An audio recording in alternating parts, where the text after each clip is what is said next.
His shirt tore open. The fabric ripped from collar to spine, exposing bare skin under the blazing sun. The recruits erupted in laughter, until they saw what was underneath. A faded black tattoo. A coiled viper strangling a shattered skull. The laughter died. The colonel, a man who'd seen 3 wars, went pale. His hand trembled as it snapped to his forehead in a salute. "Who gave you that mark?" His voice cracked.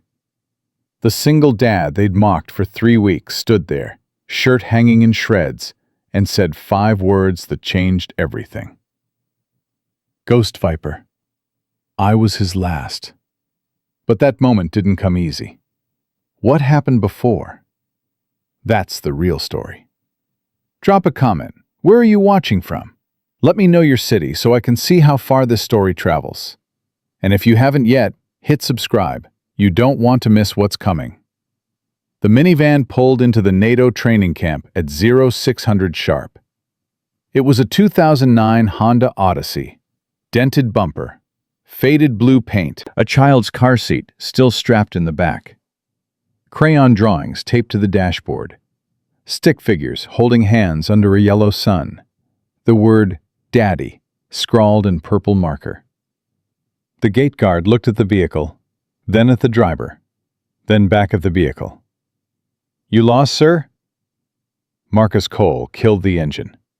He was 38 years old, but the gray in his stubble and the lines around his eyes made him look older. His clothes were clean, but worn.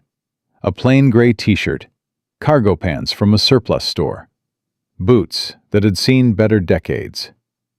"Cadet Marcus Cole," he said, "reporting for training." The guard blinked, checked his clipboard, checked it again. You're serious?" "Yes." The guard waved him through, already reaching for his radio. Marcus could hear the static-laced voice as he drove past. "You're not going to believe this one." He parked at the far end of the lot, away from the jeeps and trucks that looked like they belonged there. For a moment, he sat still. His hand reached for the photo tucked into the sun visor. A little girl with brown pigtails and a gap-toothed smile, holding a sign that said, "Go, Daddy!" He touched her face with his thumb. "I'll make you proud, sweetheart," he whispered. "I promise." Then he grabbed his worn backpack, stepped out of the minivan, and walked toward the training yard. The laughter started before he reached the gate. A group of recruits, young, fit, loud, stood near the equipment shed, their eyes locked on the minivan. One of them, a tall kid with a buzz cut and shoulders like a linebacker, pointed and howled. "Holy crap, boys! Look at this!"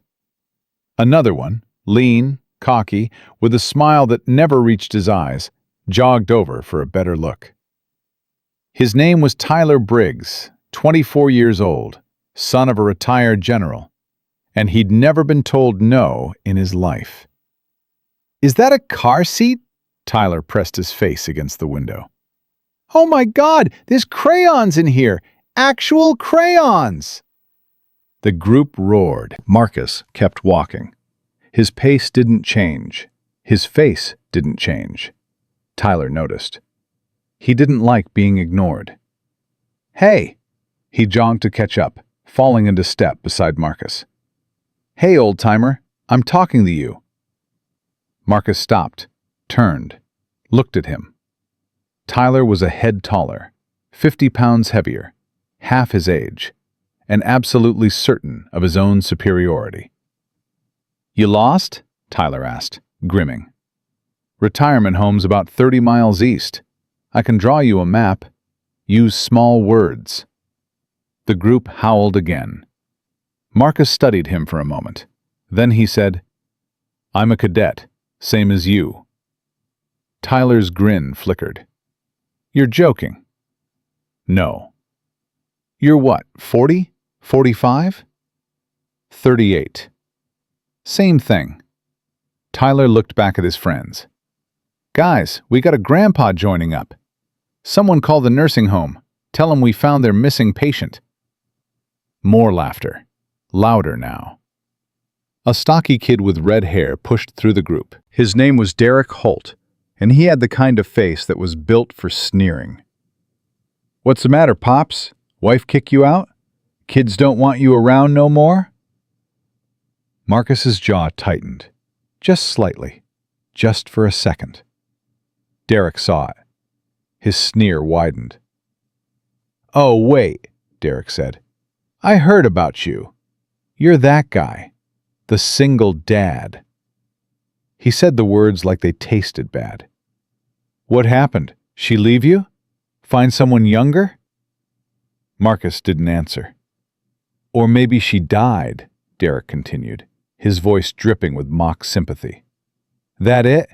Wifey croaked, and now you got nothing better to do than play soldier?" The laughter stopped. Even Tyler shifted uncomfortably. That was a line. But Marcus didn't flinch, didn't blink. He looked at Derek the way a man looks at a stain on his shoe. "You done?" Marcus asked. Derek's face reddened. "What did you say to me?" "I asked if you were done." The two men stared at each other. Derek was 26, 210 pounds, and had never backed down from anyone in his life. Marcus was 38, 170 pounds, and looked like he hadn't slept in 6 years. Derek stepped closer. "You got a problem, old man?" "No," Marcus said. "Just wondering if you're finished." The tension stretched. Derek's fists clenched. For a moment, it looked like he might swing. Then a voice cut through the air like a blade. "What the hell is going on here?" Captain William Harrow was 6'4", 240 pounds of muscle and bad attitude. He'd served 3 tours in Afghanistan, 2 in Iraq, and had a face that looked like it had been carved from granite by an angry sculptor. He walked toward the group with a kind of stride that made people move. They moved. "I asked a question," Harrow said. His voice was calm. That made it worse. "What is going on here?" Tyler stepped forward, snapping to attention. "Sir, just welcoming the new recruit, sir." Harrow's eyes moved to Marcus, took in the gray stubble, the worn clothes, the tired eyes. "You Cole?" "Yes, sir." "The single father?" A few snickers from the group. Harrow's head snapped toward them, and the snickers died. "Yes, sir," Marcus said. Harrow walked a slow circle around him, studying, judging. "You're 38 years old." "Yes, sir." "Got a kid at home?" "Yes, sir. Daughter, 6 years old." "Who's watching her?" "My sister, sir." Harrow stopped in front of him. They were the same height, but Harrow was wider, younger, meaner. "Why are you here, Cole?" Marcus met his eyes. "To train, sir." "That's not an answer. That's a bumper sticker." Harrow leaned in. "Why are you here?" Marcus was quiet for a moment. Then he said, "My daughter asked me if I was ever brave." Harrow waited. "I couldn't answer her," Marcus continued. "I want to be able to answer her." Someone in the group laughed. It was cut short by Harrow's glare. The captain studied Marcus for a long moment. Then he stepped back. "Get in line, Cole. Don't slow us down." "Yes, sir." Marcus walked to the end of the formation. The other recruits parted for him, not out of respect, but like he was contagious. Tyler leaned over to Derek. $20 as he washes out by Wednesday." "I'll take that bet," Derek whispered back. "I say tomorrow." The first meal was a battlefield. The mess hall was loud, crowded, full of the kind of aggressive energy that young men generate when they're trying to prove something to each other. Marcus took his tray, a scoop of mashed potatoes, a gray slab of meat, some vegetables that had given up on life, and looked for a place to sit. Every table was full, or at least every table became full the moment he approached. He found a corner spot at the end of a long bench, sat down, started eating. The food was bad. He'd had worse. Well, well, well. Tyler slid onto the bench across from him. Derek sat on his left. A third recruit, a wiry kid named Jason, with mean eyes and a meaner smile, sat on his right. Marcus kept eating. "So," Tyler said, stealing a roll from Marcus's tray. "Tell us about yourself, Daddy-O. What's your story? Wife run off with a mailman? Pool boy? Her personal trainer?" Marcus chewed, swallowed, took another bite. "Silent treatment?" Derek grabbed his water glass and drained it. "That's rude, old man. We're trying to have a conversation." Marcus set down his fork, looked at each of them in turn. "My wife died," he said, 3 years ago. Cancer. I've been raising my daughter alone ever since. I'm here because I promised her I'd do something that mattered." He picked up his fork again. "That answer your questions?" The 3 men exchanged glances. For a moment, just a moment, something like shame flickered across Tyler's face. Then it was gone. "That's a sad story," Tyler said. "Really, it breaks my heart." He leaned forward. "But here's the thing, Grandpa. This isn't a support group. This isn't therapy. This is a training camp for soldiers. Real soldiers, not washed-up widowers looking for a midlife crisis." Marcus kept eating. "You don't belong here," Tyler continued. "You're going to slow us down. You're going to get someone hurt. And when you wash out, and you will wash out, you're going to go back to your sad little life and your sad little daughter and explain that Daddy couldn't hack it." Marcus set down his fork again. This time, when he looked at Tyler, there was something different in his eyes. Something cold. "You finished?" Marcus asked. "Not even close." "Good." Marcus stood up, tray in hand. "Because I'm done listening." He walked away, dumped his tray, and left the mess hall. Tyler watched him go, his jaw tight. "That guy's got a death wish," Jason said. "No," Tyler replied. "He's just too stupid to know when to quit." That night, in the barracks, Marcus found his bunk.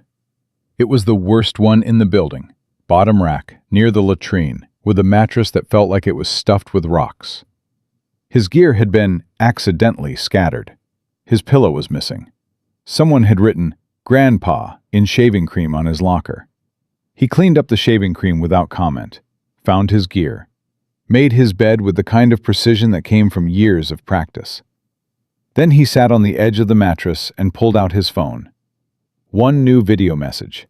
He pressed play. A little girl's face filled the screen. Brown pigtails, gap-toothed smile, eyes that sparkled with pure, uncomplicated love. "Hi, Daddy. It's me, Lily." Marcus smiled. For the first time all day, the tension in his shoulders eased. "Aunt Sarah says you're at camp learning to be a soldier. That's so cool. Are you making friends? Are there bad guys there? Are you going to beat up the bad guys?" His smile widened. "I miss you, Daddy. I drew you a picture. It's you and me and Mommy in heaven watching us. I put it on my wall so she can see how brave you are." His smile faltered. His eyes grew wet. "Come home soon, okay? I love you this much." She stretched her arms as wide as they could go. "Bye, Daddy. Be brave." The video ended. Marcus sat there in the dark, the phone clutched in his hands, and let himself feel it. The grief, the love, the fear, the determination, all of it washing over him like a wave. He looked at the screen, at her frozen smile. "I will, baby," he whispered. "I promise." The next morning started at 0500. The recruits assembled in the training yard, bleary-eyed and grumbling. Captain Harrow stood at the front, hands clasped behind his back, looking like he'd been awake for hours. "Today," he announced, "we test your limits. Push-ups, sit-ups, sprints, burpees. Anyone who can't keep up gets latrine duty for a week." The recruits groaned.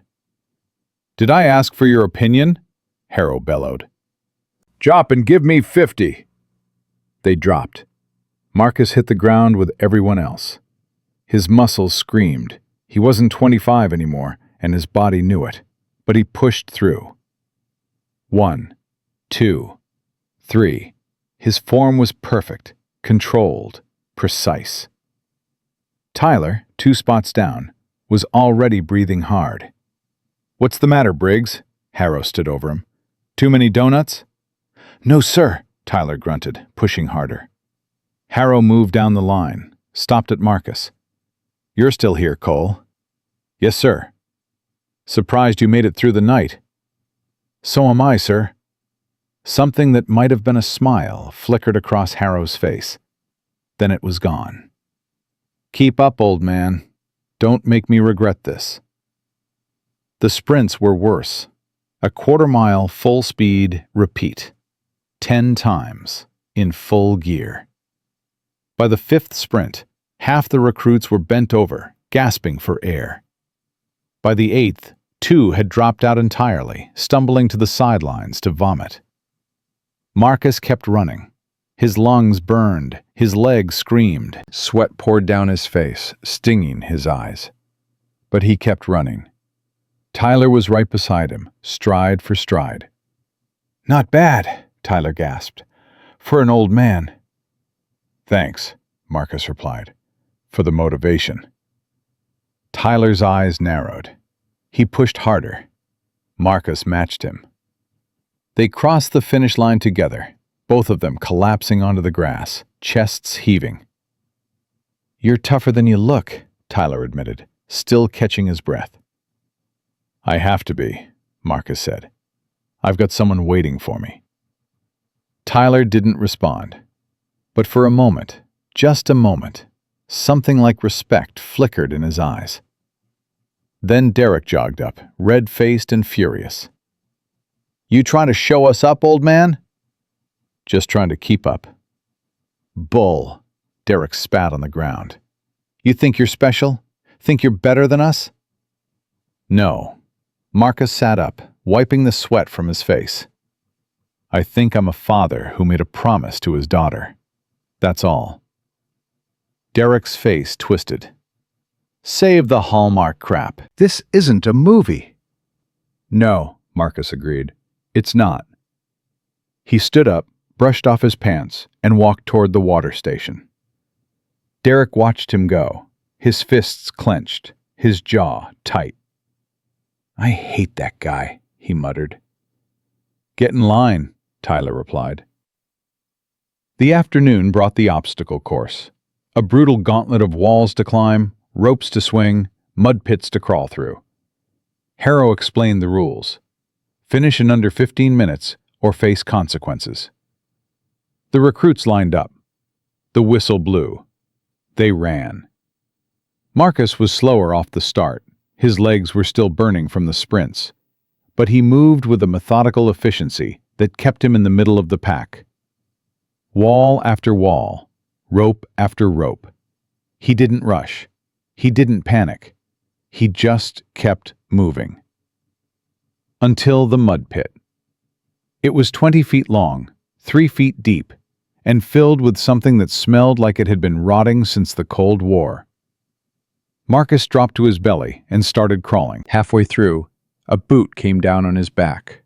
Hard. He went face first into the mud, the foul water filling his mouth, his nose.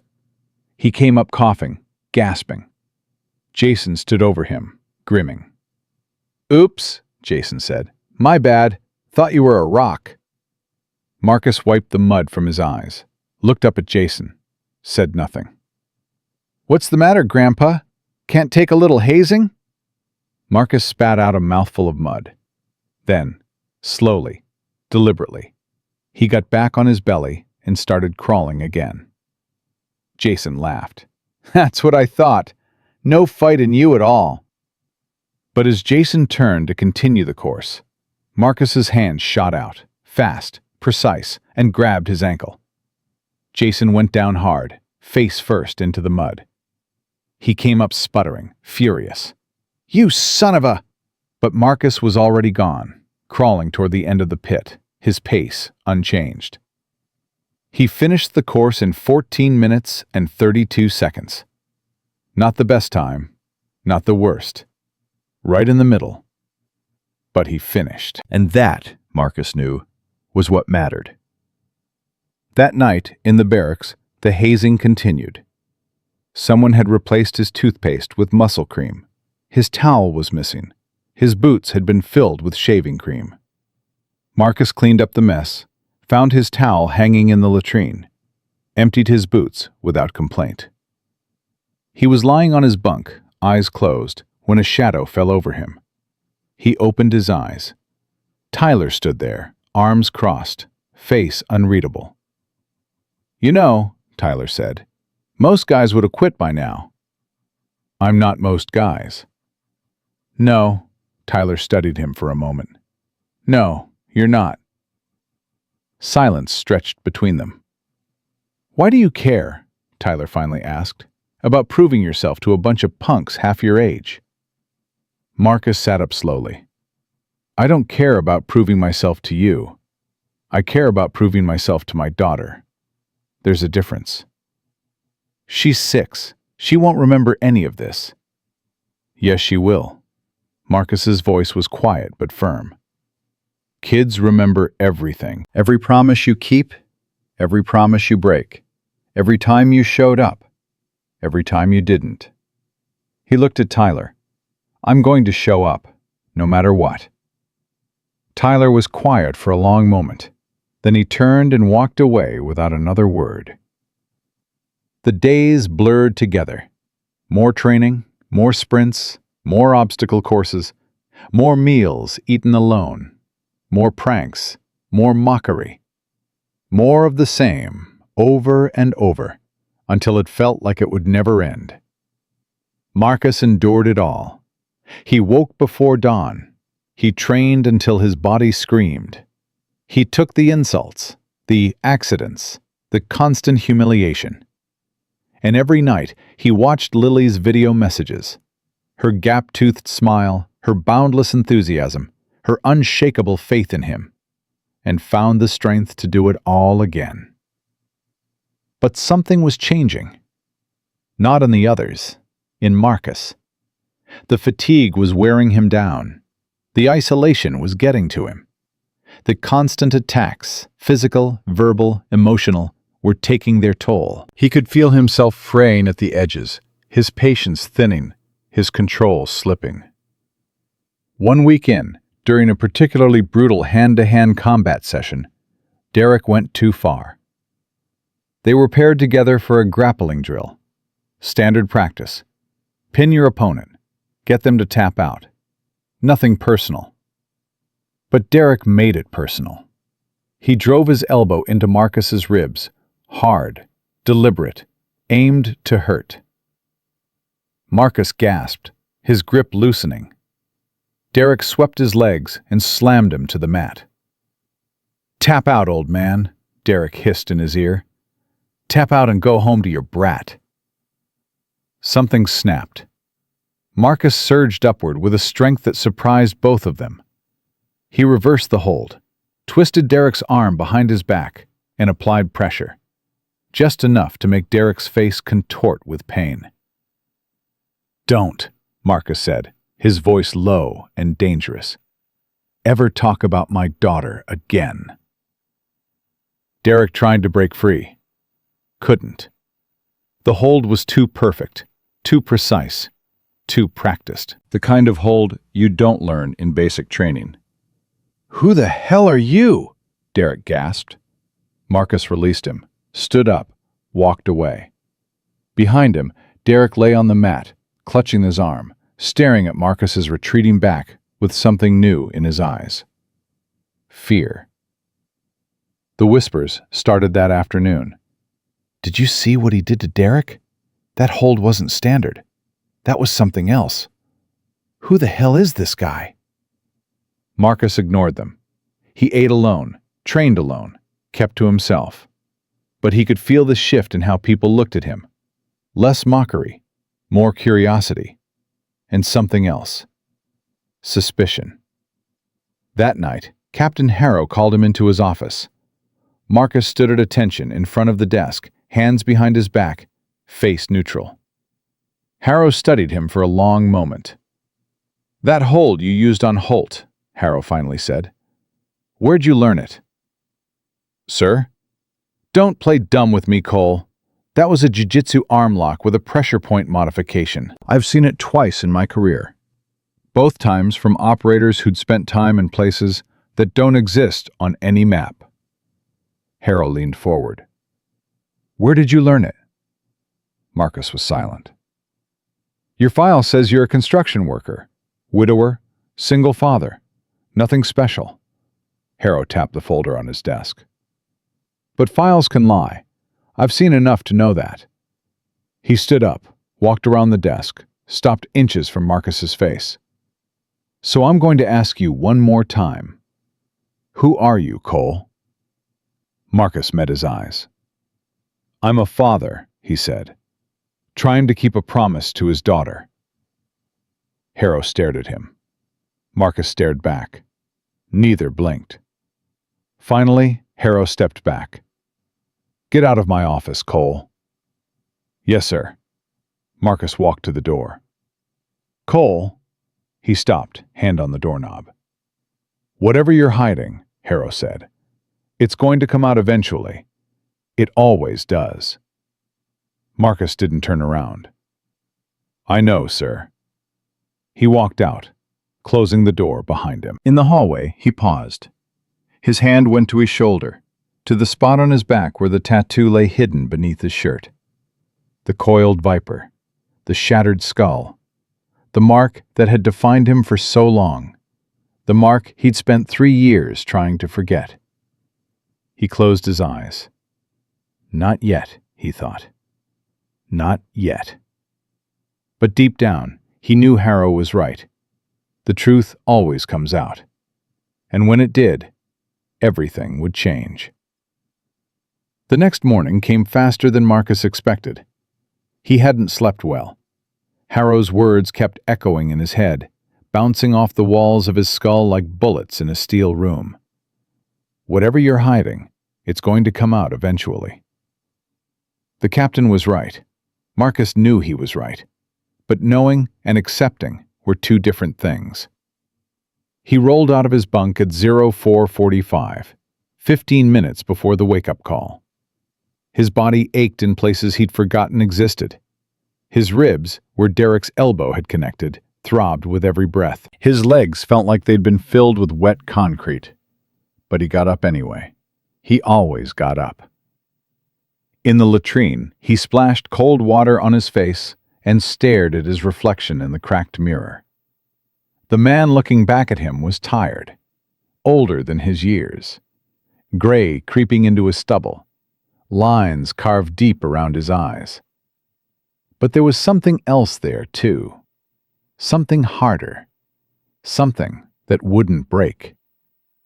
"You can do this," he whispered to himself. "For Lily. You can do this." He dried his face, squared his shoulders, and walked out to meet whatever the day had waiting for him. It was worse than he expected. The whispers had spread overnight, morphing and growing like a virus. By breakfast, the entire camp knew about the hold Marcus had used on Derek. Stories were being traded like currency, each version more exaggerated than the last. "I heard he almost broke Derek's arm. I heard Derek was crying. I heard the old man's ex-military, special forces or something. No way. Look at him. He drives a minivan." Marcus sat at his usual corner table, eating his usual tasteless breakfast, pretending not to hear. But he heard everything. Every whisper, every speculation, every theory about who he really was. Tyler slid into the seat across from him, his tray clattering against the table. "You're famous, old man." Marcus didn't look up. "I'm eating." "Yeah, I can see that. Riveting stuff." Tyler leaned forward, lowering his voice. "What you did to Derek yesterday, that wasn't basic training. That was something else." He was talking about my daughter. "So you almost ripped his arm off?" "I let him go, didn't I?" Tyler studied him for a long moment. "Who are you, Cole? Really?" Marcus finally looked up. His eyes met Tyler's, and for a moment, Tyler saw something there. Something cold and deep and dangerous that made him lean back instinctively. "I'm a father," Marcus said. "That's all you need to know." He stood up, tray in hand, and walked away. Tyler watched him go, his brow furrowed. Then Derek dropped into the seat Marcus had vacated, his arm wrapped in a compression bandage. "I want that guy gone," Derek said, his voice tight with barely controlled rage. "I want him out of this camp. What do you suggest? Make his life hell, more than it already is. Push him until he breaks." Tyler was quiet for a moment. Then he nodded slowly. "All right, let's see how much the old man can take." The campaign started that afternoon. During the rifle cleaning drill, Marcus's weapon went missing. He found it 20 minutes later, disassembled and scattered across the latrine floor, the pieces floating in toilet water. He fished them out without complaint, cleaned them, reassembled them, made it back to formation with 30 seconds to spare. Harrow noticed, said nothing. During the afternoon run, someone had switched his boots. The ones he wore were 2 sizes too small, his toes cramping painfully with every step. He ran anyway, finishing in the middle of the pack, his feet bleeding into his socks. At dinner, his tray was knocked from his hands, twice, by accident. He ate what he could salvage from the floor, then went back for seconds. The line closed the moment he reached it. He went to bed hungry. And through it all, he didn't say a word. Didn't complain. Didn't fight back. Just absorbed it all like a sponge absorbing water, letting it soak into him, letting it add to the weight he was already carrying. But the weight was getting heavier. On the 4th day of the campaign, Elena found him sitting alone behind the equipment shed. He hadn't heard her approach, which bothered him more than he wanted to admit. In another life, no one could have snuck up on him, but exhaustion was making him sloppy. Careless. "You look terrible," Elena said. Marcus glanced up. She was tall, dark-haired, with sharp eyes that saw more than they should. She was one of the few recruits who hadn't joined in the mockery, one of the few who seemed to exist outside the camp's social hierarchy. "Thanks," he said dryly. "You really know how to make a guy feel special." Elena sat down beside him, close enough to talk quietly, far enough to maintain distance. "They're trying to break you." "I know. Is it working?" Marcus was silent for a moment. Then he said, "Ask me again in a week." Elena reached into her pocket and pulled out a protein bar. She set it on the ground between them. "You haven't eaten a full meal in 3 days," she said. "I've been watching." "Keeping tabs on me?" "Someone has to." She stood up, brushing off her pants. "Don't let them win, Cole. Whatever you're carrying, whatever you're hiding, don't let them take it from you." She walked away without waiting for a response. Marcus looked at the protein bar for a long moment. Then he picked it up, tore it open, and ate it in 3 bites. It was the best thing he'd tasted in days. That night, he called Lily. It was late, way past her bedtime, but his sister Sarah answered on the first ring. "Marcus? Is everything okay?" Yeah, Yeah, I'm fine. He paused, struggling to find the words. I needed to hear her voice. Sarah was quiet for a moment. Hold on. There was rustling on the other end, then a sleepy voice that made Marcus's heart clench. Daddy? Hey, sweetheart. I'm sorry I woke you up. It's okay. I was dreaming about you. He could hear her yawning. Are you being brave? Marcus closed his eyes. The barracks were dark around him, filled with the sounds of sleeping recruits. In a few hours, he'd be back in the grind. More hazing, more humiliation, more of everything trying to tear him down. But right now, in this moment, there was only her voice. I'm trying, baby, he whispered. I'm trying so hard. I know you are, Daddy. You always try hard. She yawned again. Aunt Sarah says you're going to be a hero. Did she now? Uh-huh. She says heroes never give up. Do you give up, Daddy? No, sweetheart. Never. Promise? I promise. Okay. Her voice was fading, sleep pulling her back under. I love you, Daddy. I love you more than ice cream and puppies and unicorns combined. Marcus smiled, his eyes wet. I love you too, baby. More than you'll ever know. The line went quiet. She'd fallen asleep, still holding the phone. Marcus sat there in the darkness, listening to her breathe, and felt something shift inside him. The weight was still there, would always be there, but it felt different now. Less like a burden, more like armor. He thought about what she'd said. Heroes never give up. He thought about what he'd promised. Never. And he thought about the tattoo on his back, the coiled viper, the shattered skull, the mark of everything he'd tried to leave behind. Maybe, he thought, he couldn't leave it behind. Maybe he wasn't supposed to. Maybe he just needed to remember who he was. The 5th day of the campaign was the breaking point. Not for Marcus, for them. It started during the navigation drill. The recruits were given maps, compasses, and 2 hours to reach a checkpoint 5 miles through dense forest. Standard exercise. Nothing special.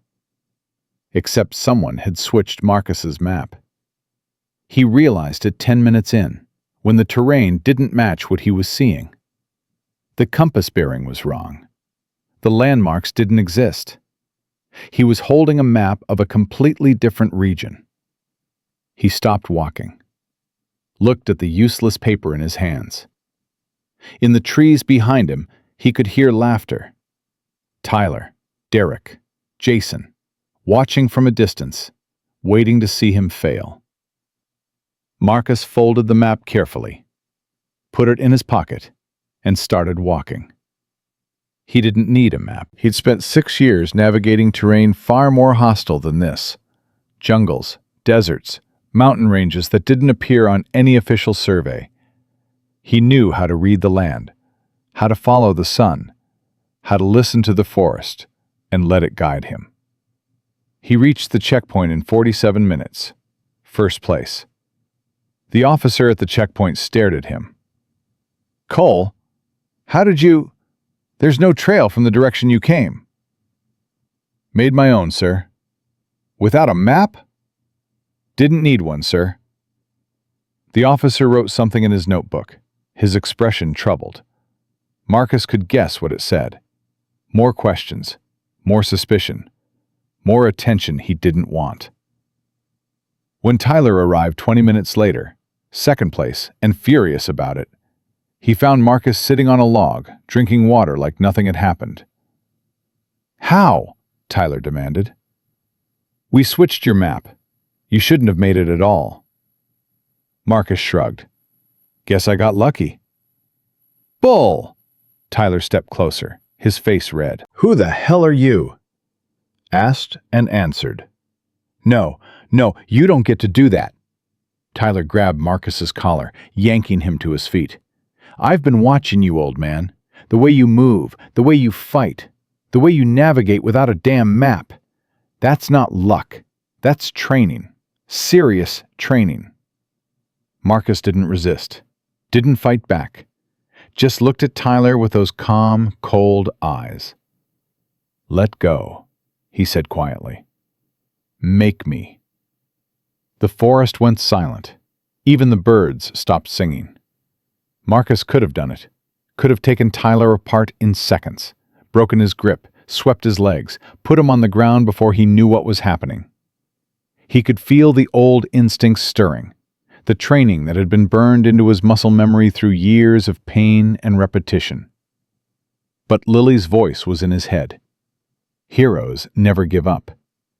And heroes, he knew, didn't hurt people just because they could.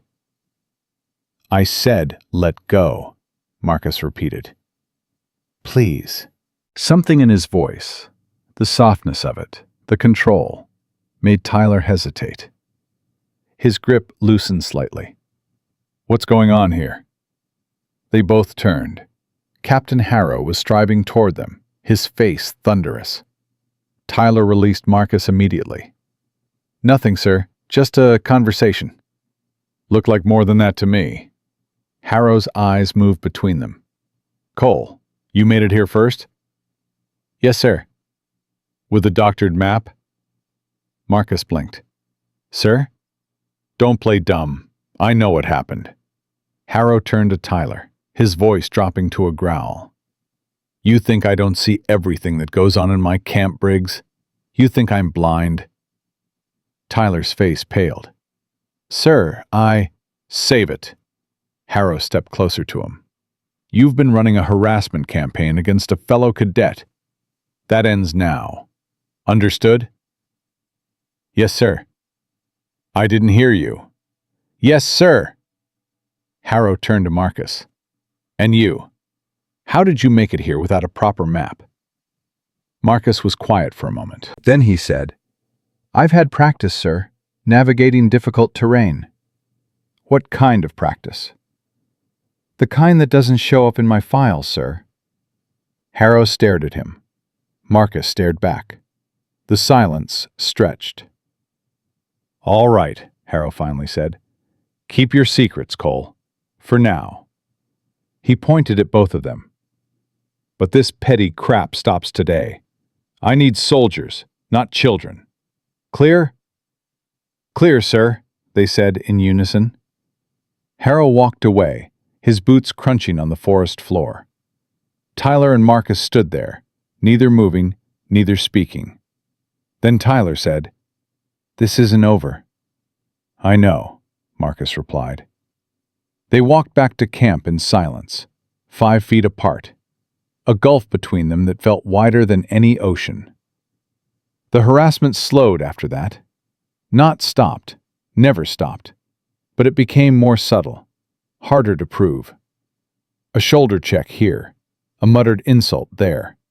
Small things that added up, drop by drop, into a constant drip of hostility. Marcus endured it all. He had no choice. Every time he wanted to quit, every time the weight became too much, he thought of Lily's face, her voice, her unshakable faith in him, and he kept going. But the camp was changing. He could feel it in the way people looked at him. Less mockery, more curiosity. The story of the navigation drill had spread, and it had planted seeds of doubt in minds that had been certain of his weakness. Who was the old man with the tired eyes in the minivan? How had he navigated without a map? What else could he do? Elena found him again, a week after the navigation drill. This time, she didn't pretend it was coincidence. "I need to ask you something," she said, sitting down beside him on the barrack steps. "You can ask. Doesn't mean I'll answer." "Fair enough." She pulled out a small notebook, flipped to a page covered in handwriting. "I've been keeping track. Your rifle times, your navigation skills, your hand-to-hand combat techniques. Individually, they're impressive. Together, they paint a picture." Marcus said nothing. "You're not a construction worker," Elena continued. "You might have been, Once.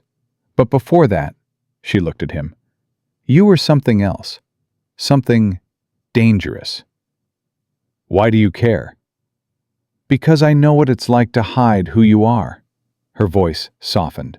To pretend to be less than you are, because it's easier. Safer.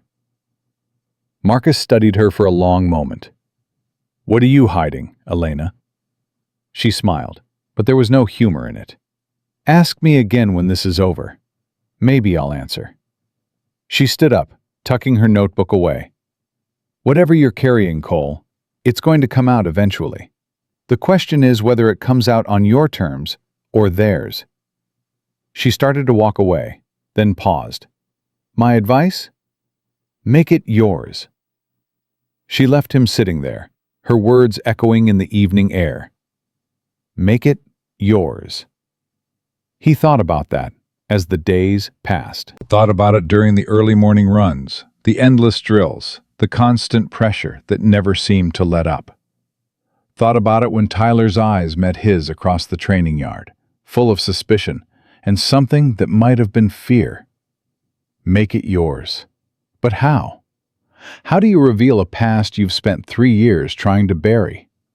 How do you explain a tattoo that marked you as one of the deadliest operatives in a unit that officially never existed? How do you tell your 6-year-old daughter that the father she adored had once been a killer? The answer came 2 weeks into training, during a rifle qualification drill. Standard exercise, 5 shots, 400 meters, accuracy counted. Most recruits struggled. The distance was challenging, the wind unpredictable, the pressure intense. Tyler went first, 4 hits out of 5, respectable. Derek went next, 3 hits, frustration evident. Then Marcus stepped up. He settled into position, the rifle an extension of his body. His breathing slowed. His heartbeat steadied. The world around him faded, the watching recruits, the whispering wind, the weight of expectation. Until there was nothing but the target and the trigger. 5 shots, 5 hits, dead center. No hesitation, no adjustment. The range officer stared at the target, then at Marcus, then back at the target.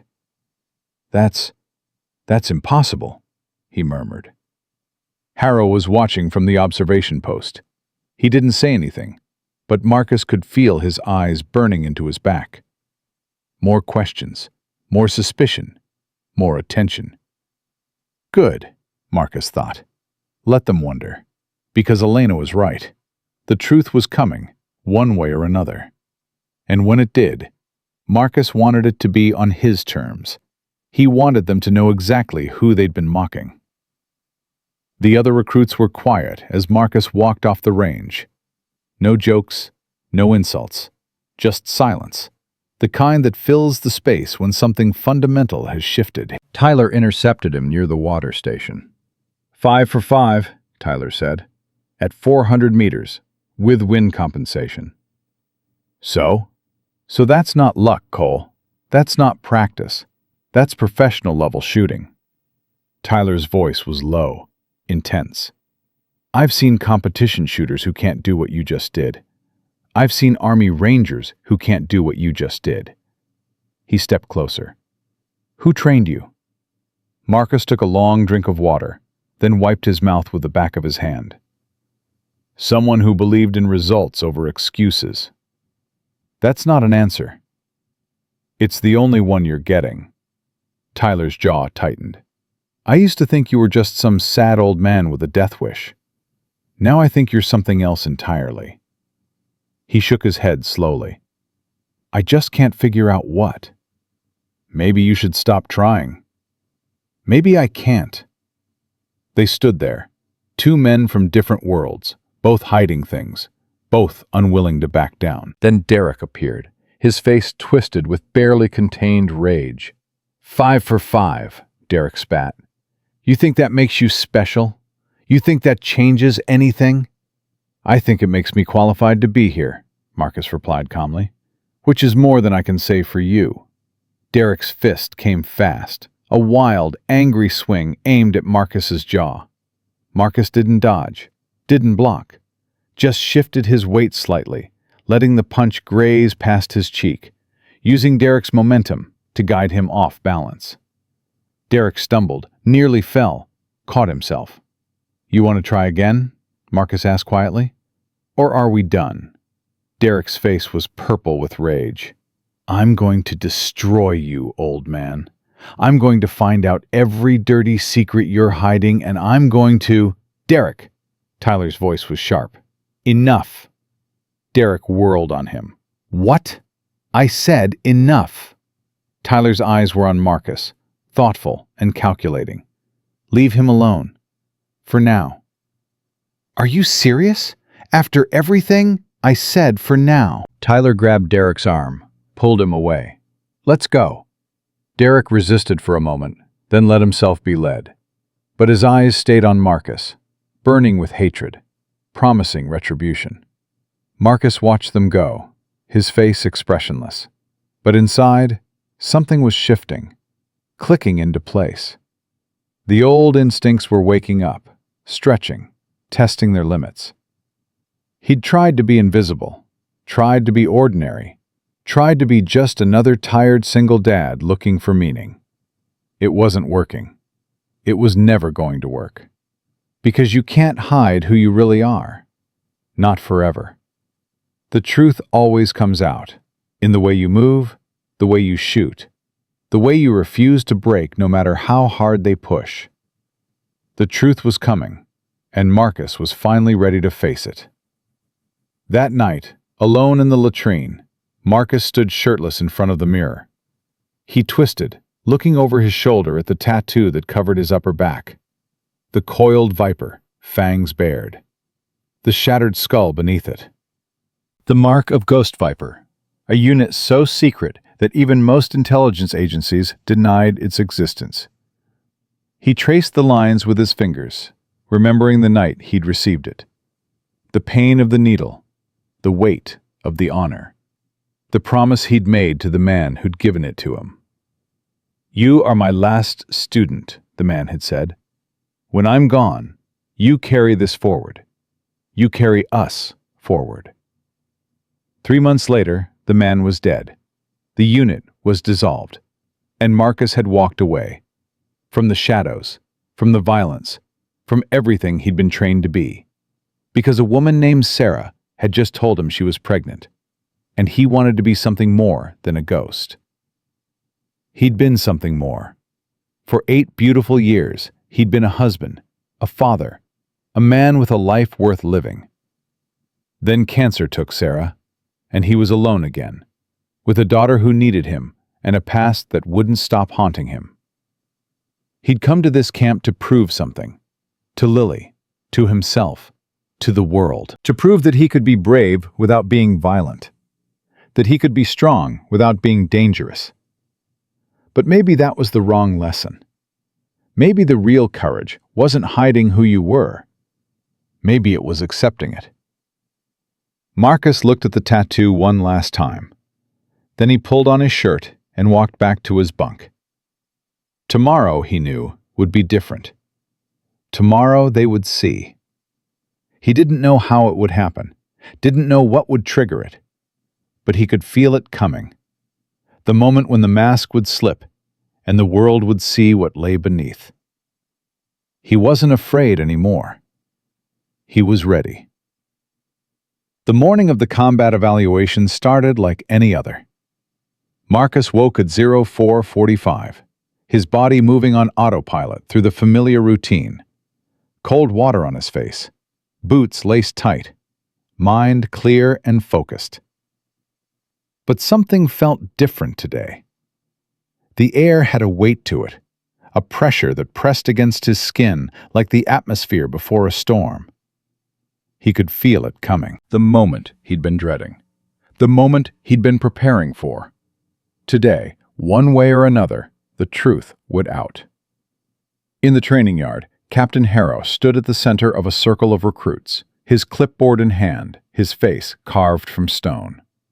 Behind him, A row of folding chairs held officers Marcus didn't recognize, brass from other units, observers, evaluators. And at the end of the row, an older man with gray hair and a chest full of medals.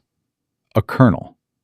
Marcus didn't know his name, but he recognized the look, the weathered face, the calculating eyes, the posture of a man who'd seen things that couldn't be unseen. The colonel's gaze swept across the recruits, pausing for a moment on Marcus. Something flickered in his eyes. Recognition? Curiosity? Marcus couldn't tell. "Listen up," Harrow barked. "Today's combat evaluation will determine your final rankings. Hand-to-hand, no weapons, submission, or knockout. Pairings are random."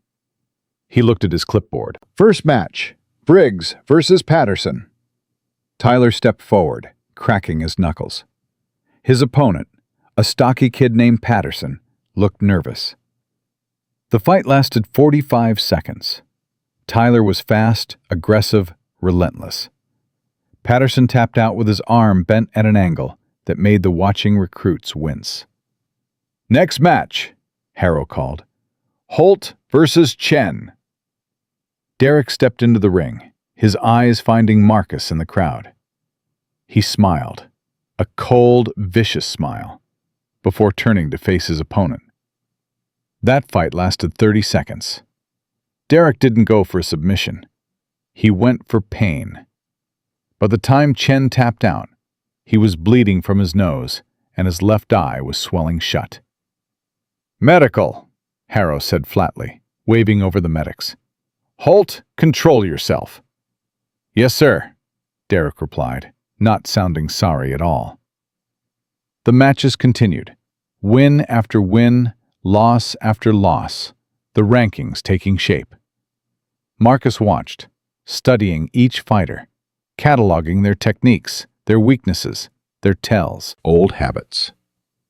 Then Harrow called his name. "Cole versus Briggs." The yard went silent. Tyler stepped forward, his eyes locked on Marcus. "Finally," he said, loud enough for everyone to hear. "Time to see what the old man's really made of." Marcus walked into the ring slowly. His body was calm, his breathing steady, but his mind was racing. He knew what was coming, could feel the trajectory of events pulling him toward a collision he couldn't avoid. Tyler wanted answers, wanted to know who Marcus really was. He was about to find out. "Rules," Harrow said, stepping between them. "Clean fight. Submission or knockout. No strikes to the throat or groin. Understand?" "Yes, sir," Tyler said. "Yes, sir," Marcus echoed. Harrow stepped back. "Begin." Tyler moved first. Fast, aggressive, confident. He'd been the camp's best fighter for 3 weeks, undefeated in every match, and he had no intention of losing to a man old enough to be his father. He threw a jab, testing Marcus's defense. Marcus slipped it easily, his head moving just enough to let the fist pass by his cheek. Tyler followed with a cross. A hook. A combination that would have dropped most men. Marcus dodged them all. He didn't counter, didn't strike back, just moved, fluid, precise, economical, like water flowing around stones. The crowd murmured. This wasn't what they expected. "Fight back, old man," Tyler growled, throwing another combination. "Stop running." Marcus said nothing, just kept moving, kept dodging, kept making Tyler chase him. Tyler's frustration mounted. His swings got wilder, his footwork sloppier. He was gassing himself out, burning energy, chasing a ghost. "What's the matter?" Tyler panted. "Scared?" "Patient," Marcus replied calmly. "There's a difference." Tyler roared and charged, throwing everything he had into a massive haymaker. Marcus sidestepped. Tyler's momentum carried him forward, off balance. Before he could recover, Marcus was behind him, one hand on his collar, one hand on his wrist, controlling his movement. "You're good," Marcus said quietly, his mouth close to Tyler's ear. "But you're angry. Anger makes you sloppy. "Get off me!" Tyler twisted, trying to break free. Marcus let him go, stepping back, hands raised. "Come on," Marcus said. "Try again." Tyler's face was red, his chest heaving. He'd never been handled like this. Never been made to look foolish in front of the entire camp. "Who are you?" Tyler demanded. "Who the hell are you?" "I told you. I'm a father." "That's not an answer." "It's the only answer that matters." Tyler charged again. This time, Marcus didn't just dodge. He intercepted. A quick parry, a pivot, a sweep that took Tyler's legs out from under him. Before Tyler hit the ground, Marcus had his arm locked, his knee on Tyler's spine. Full control. 3 seconds, maybe 4. The yard was dead silent. "Tap out," Marcus said, his voice calm. Tyler struggled. The hold tightened. "Tap out," Marcus repeated. "I don't want to hurt you." Tyler's hands slapped the ground. Once. Twice. 3 times. Marcus released him immediately, stepping back. He offered Tyler his hand. Tyler stared at it. His face was a storm of emotions. Shock, humiliation, anger, confusion. He didn't take the hand. Instead, he got to his feet on his own, his eyes never leaving Marcus. "That wasn't regular training," Tyler said, his voice shaking. "That was something else. Something—" "Cole," Harrow's voice cut through the tension. "Impressive. Next match." But Tyler wasn't finished. He stepped toward Marcus, his fists clenched. "I want answers," Tyler said. "Real answers. Not this father crap you keep feeding everyone." "Walk away, Briggs." "No." Tyler grabbed Marcus's shirt, yanking him close. "I've watched you for 3 weeks. I've seen how you move, how you shoot, how you fight. You're not a construction worker. You're not some sad widower looking for meaning. You're a killer. I can see it in your eyes." The yard went completely still. Even the wind seemed to hold its breath. "Let go," Marcus said quietly. "Make me." "Briggs," Harrow barked, "stand down!" But Tyler was beyond listening. Weeks of frustration, confusion, and wounded pride had built up into something he couldn't control. He needed to know, needed to understand.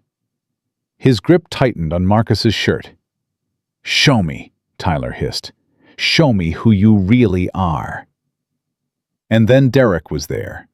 He came from the side, fast and angry, still riding the high from his brutal fight with Chen.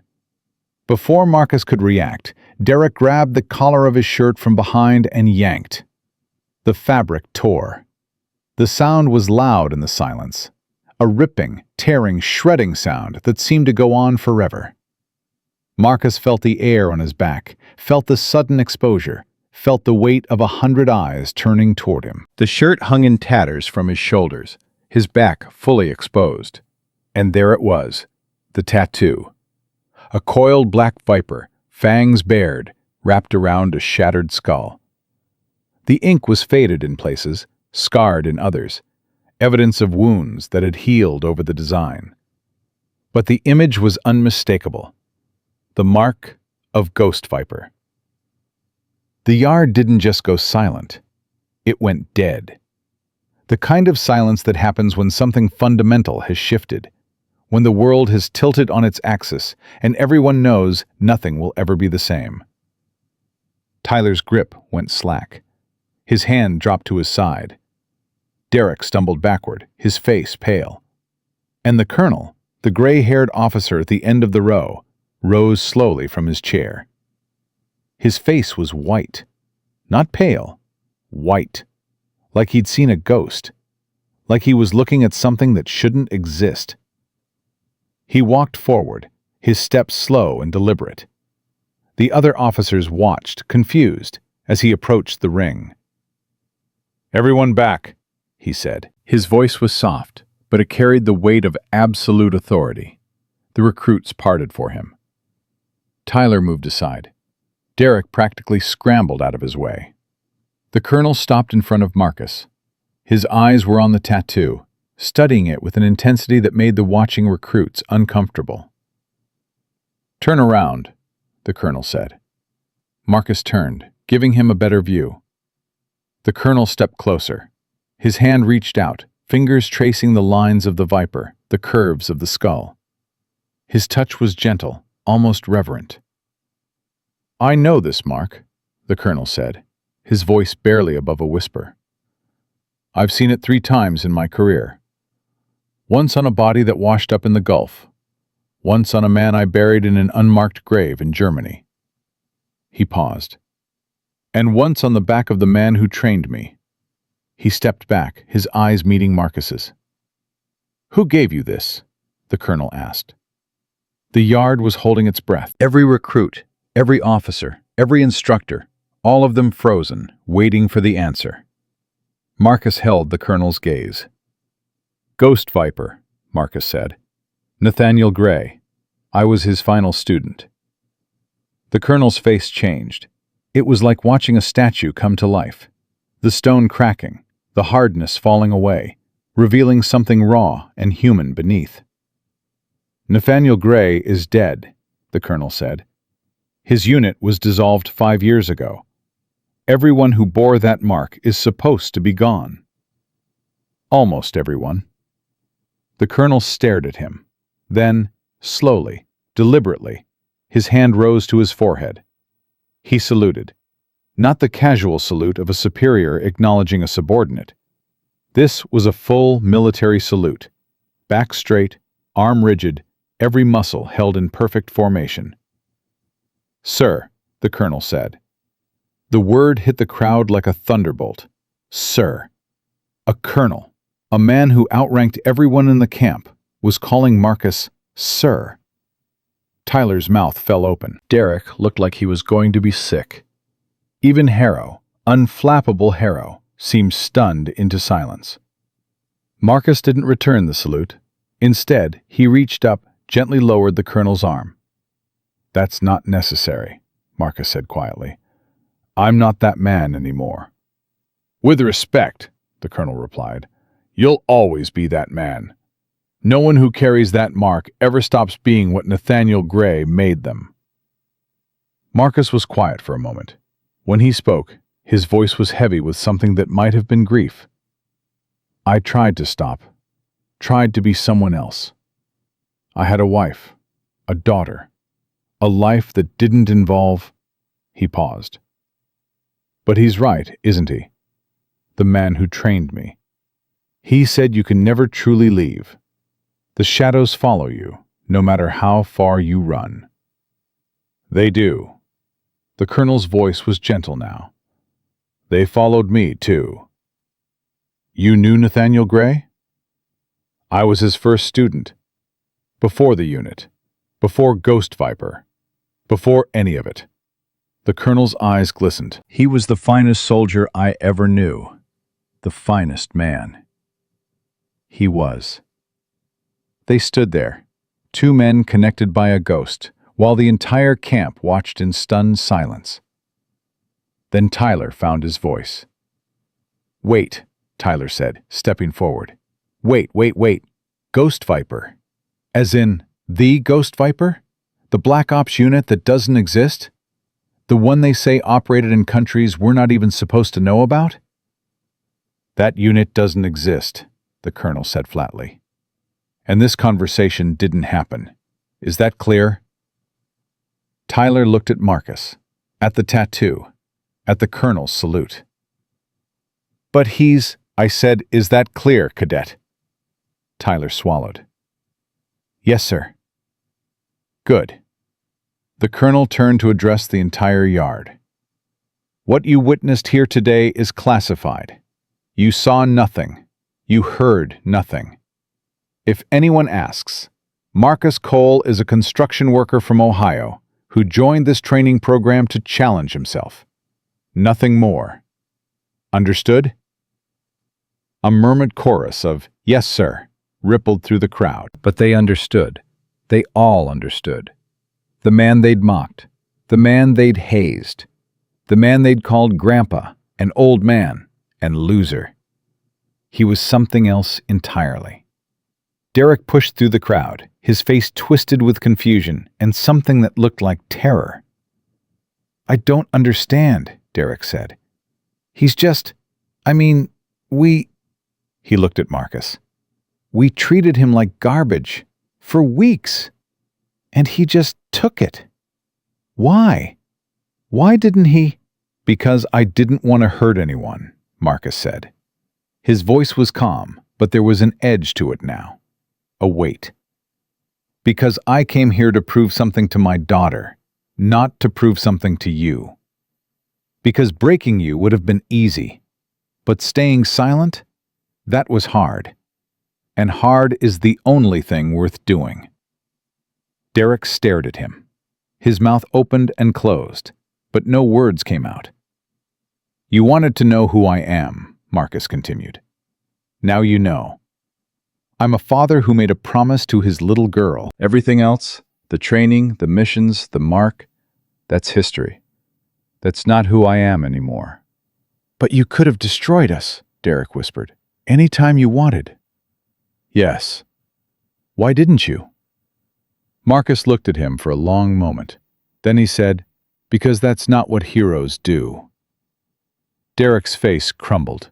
The rage, the arrogance, the cruelty, all of it fell away, leaving something small and ashamed behind. He turned and walked away without another word. Elena approached next, her face thoughtful. "I knew there was something," she said. "I didn't know it was this." "Does it matter?" "I don't know yet." She studied him. "You said you trained under Nathaniel Gray for 6 years. What was that like?" Marcus was quiet for a moment, remembering. "Hard," he finally said. "The hardest thing I've ever done. He broke me down to nothing and built me back up from scratch. Taught me things I didn't think were possible. Pushed me further than I thought I could go." He paused. "And he loved me, in his way, like I was the son he never had." "What happened to him?" "He died, protecting this team on a mission that never officially happened." Marcus's voice caught.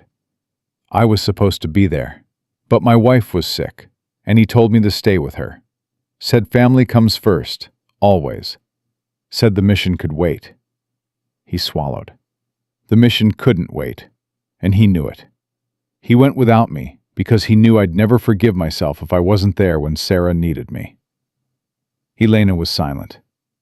"He saved my life twice," Marcus continued. "Once in the field, and once by sending me home. I've spent the last 5 years trying to be worthy of that sacrifice." "Are you?" "I don't know. Some days I think yes. Some days I'm not sure." He looked at her. "That's why I'm here. To find out." The colonel approached, interrupting them. "Cole," he said, "we need to talk. Privately." Marcus nodded. He looked at Elena. "Thank you. For the protein bar. For noticing." She smiled, but there was sadness in it. "Try not to disappear again, okay?" "I'll try." He followed the colonel away from the training yard, toward the administrative building. Behind them, the recruits remained frozen, still processing what they'd witnessed. Inside the colonel's temporary office, the door closed behind them with a soft click. "Sit," the colonel said. Marcus sat. The colonel paced for a moment, gathering his thoughts. Then he stopped, turned, and looked at Marcus with an expression that mixed respect with something harder to define. "I need to know what you're doing here," the colonel said. "The real reason, not the 'prove something to my daughter' speech. The truth." Marcus met his gaze. "That is the truth. That's part of it. What's the rest?" Marcus was quiet for a long moment. Then he said, "I needed to remember who I was. Not the killer, not the ghost. The man underneath all that. The man Nathaniel believed I could be. And I couldn't find him. Not in the suburbs, not in the office job I tried, not in the endless routine of being a single parent." Marcus's voice dropped. I was disappearing, Colonel. Fading.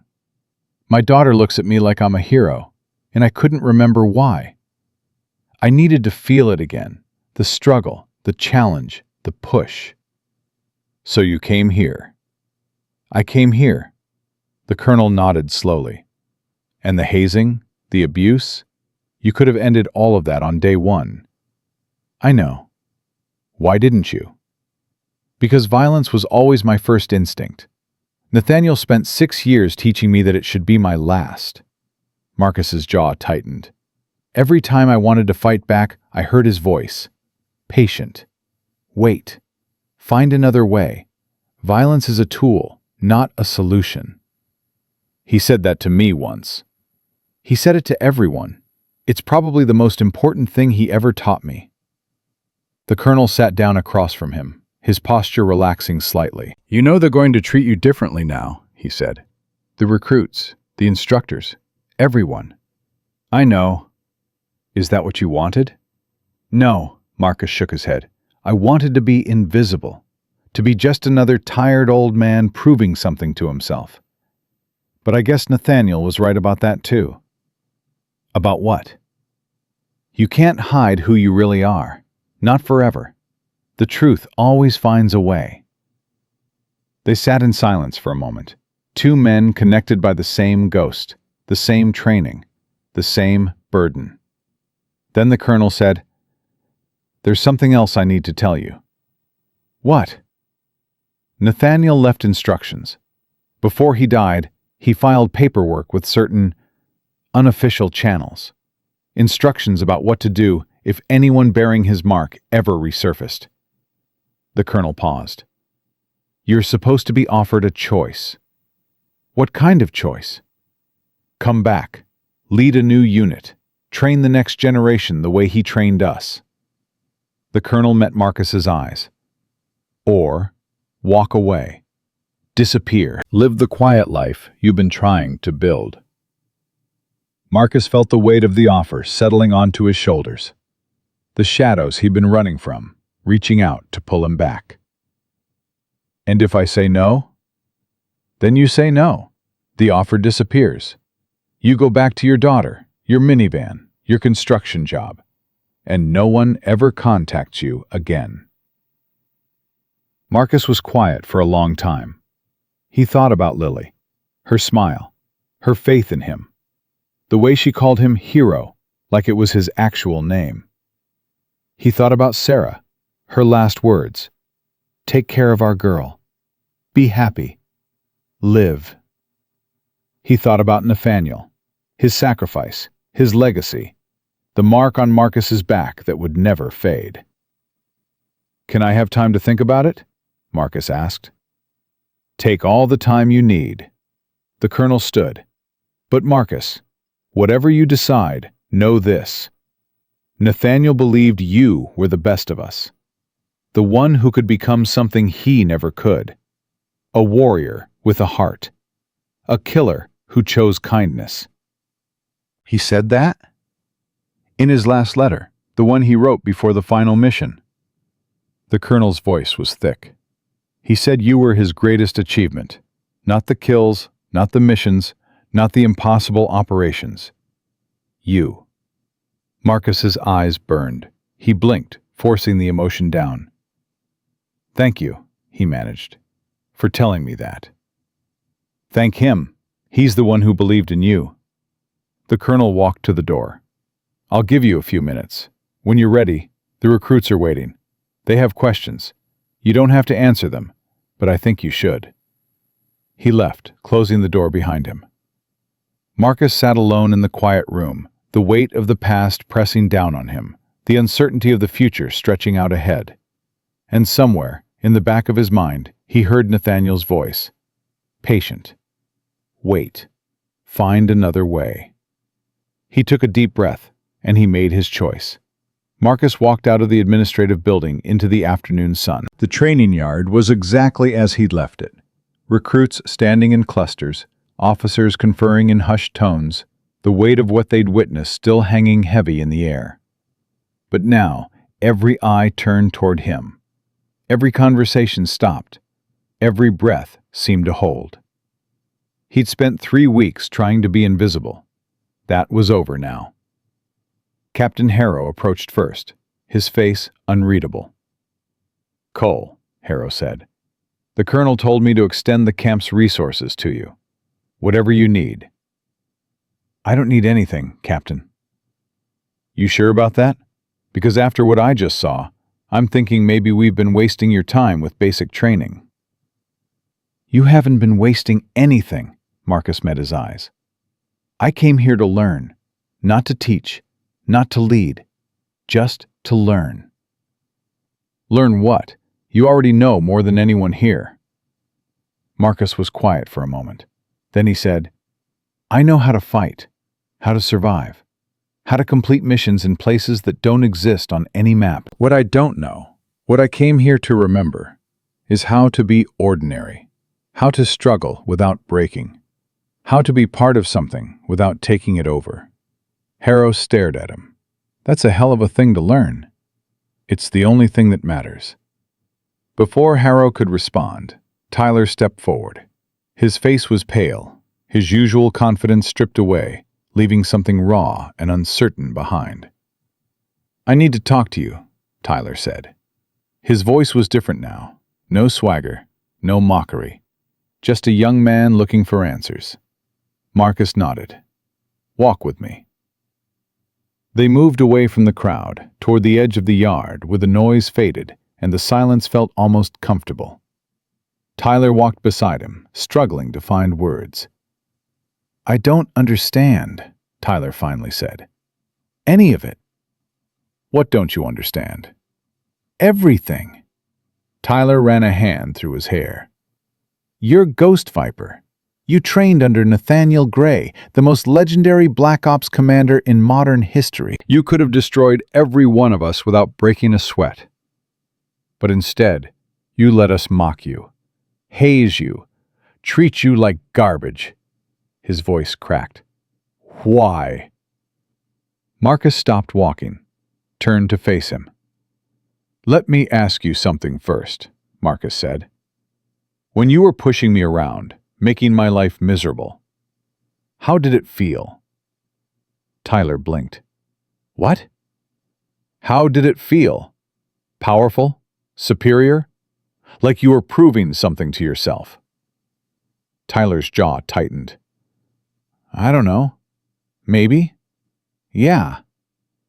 "And now? How do you feel now?" The question hung in the air. Tyler looked away, his hands clenching and unclenching at his sides. "Ashamed," he admitted quietly. "I feel ashamed." "Good." Tyler's head snapped back. "Good?"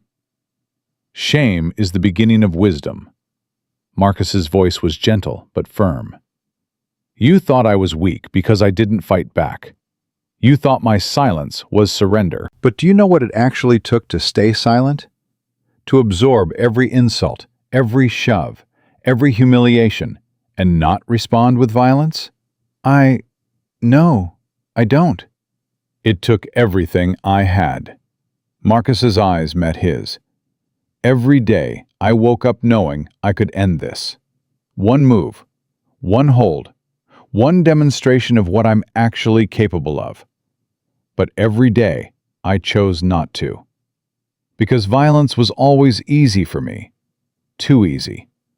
And I came here to prove, to myself, to my daughter, that I could be something more than a weapon." Tyler was silent. His face had changed, the arrogance replaced by something that looked almost like respect. "I grew up thinking strength meant dominance," Tyler said slowly. "My father was a general. My grandfather was a general.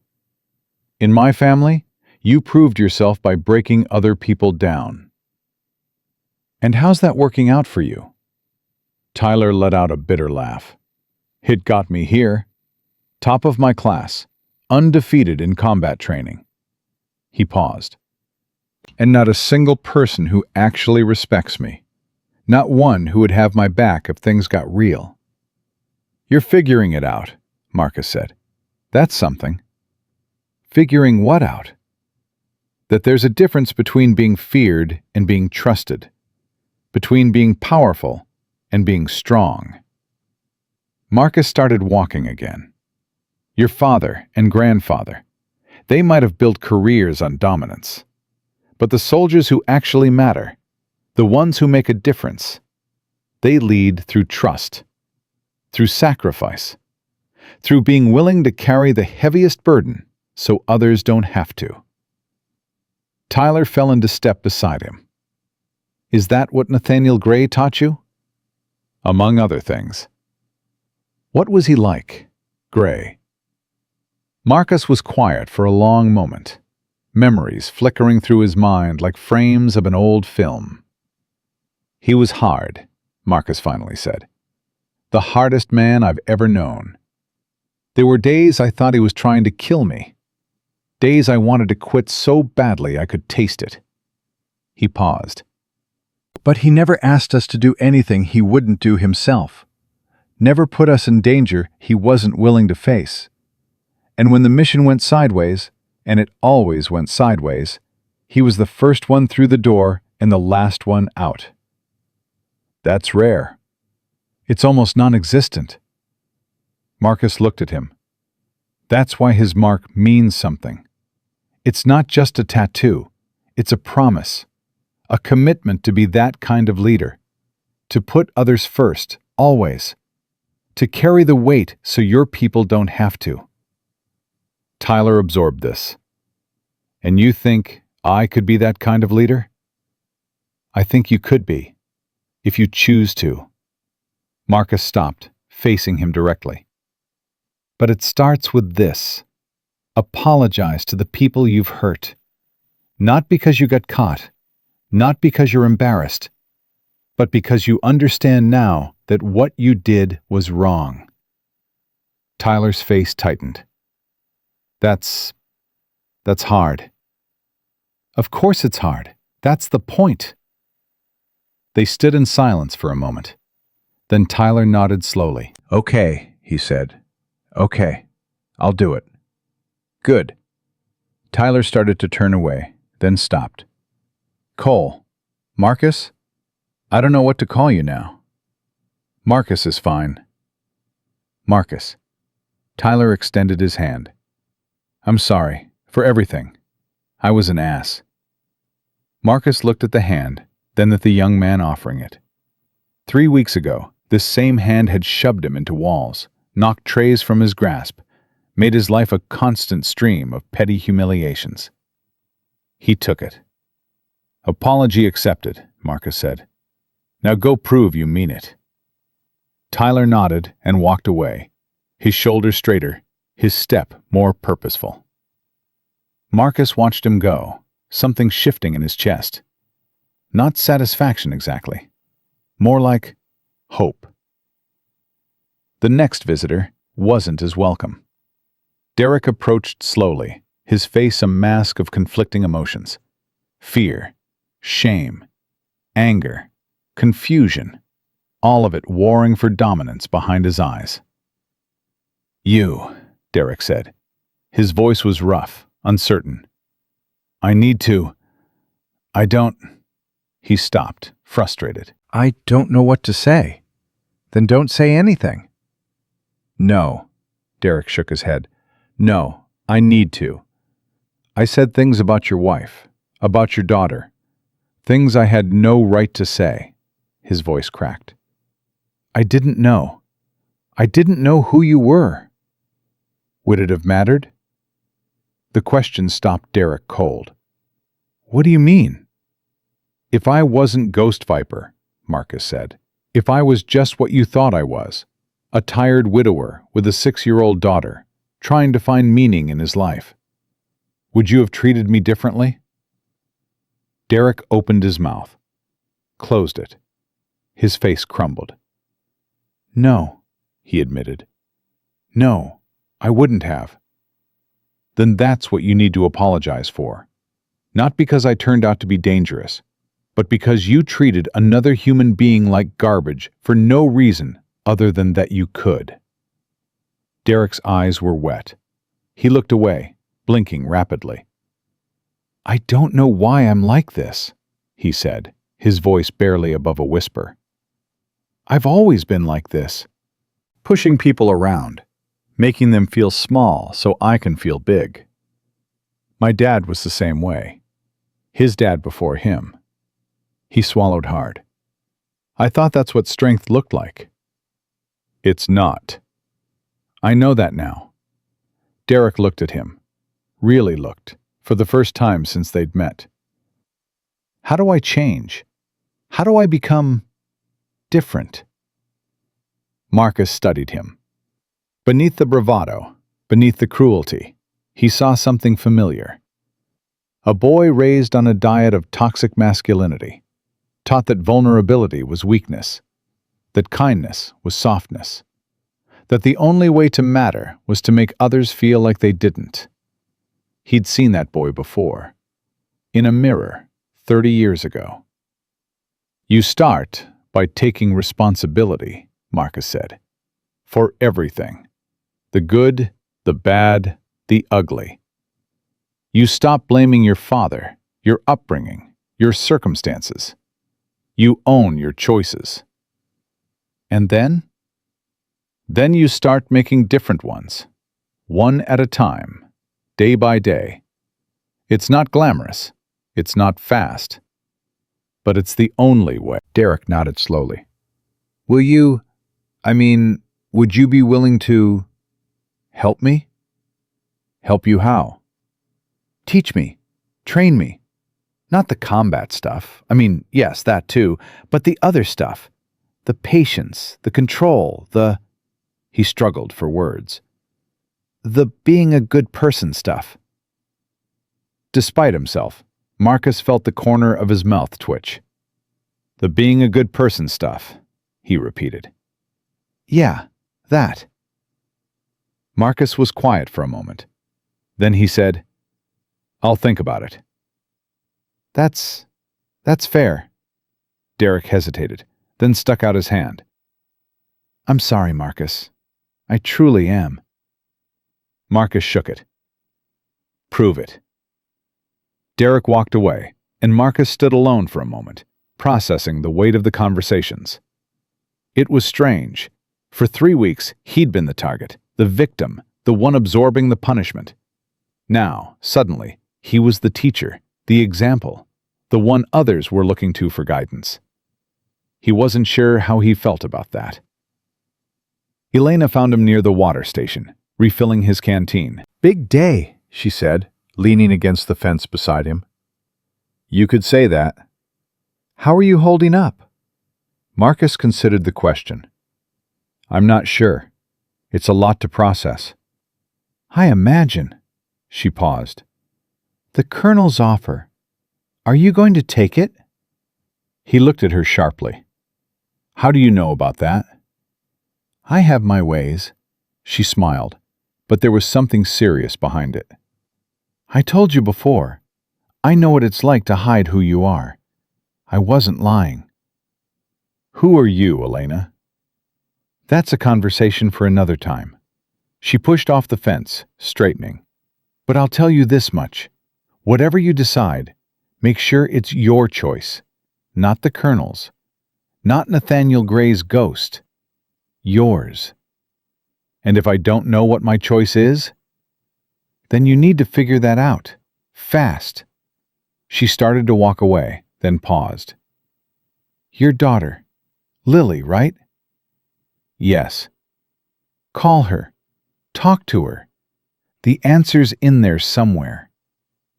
She left before he could respond. That night, Marcus sat alone on his bunk, phone in hand. The barracks were quiet. Most of the recruits were avoiding him, not out of hostility anymore, but out of something closer to awe. They didn't know how to act around him now, didn't know what to say. He understood. He wouldn't have known either. He pressed the video call button. It rang once, twice. Then Lily's face filled the screen, gap-toothed smile and all. "Daddy!" "Hey, sweetheart." His voice was thick. "How's my favorite girl?" "I'm good. Aunt Sarah let me have ice cream for dinner." "She did, huh? I'm going to have to talk to her about that." Lily giggled. "Don't be mad, Daddy. It was only a little ice cream. And some pizza. And maybe some cookies." "Lily." "What? I'm a growing girl." Marcus laughed, a real laugh, the first one in weeks. It felt foreign in his throat, like a muscle that had atrophied from disuse. "I miss you, baby," he said. "So much." "I miss you too, Daddy." Her face grew serious, the way only a 6-year-old's can. "Are you being brave?" The question hit him like a punch to the chest. "I'm trying, sweetheart. I'm trying really hard." "That's good. Trying is important." She nodded sagely.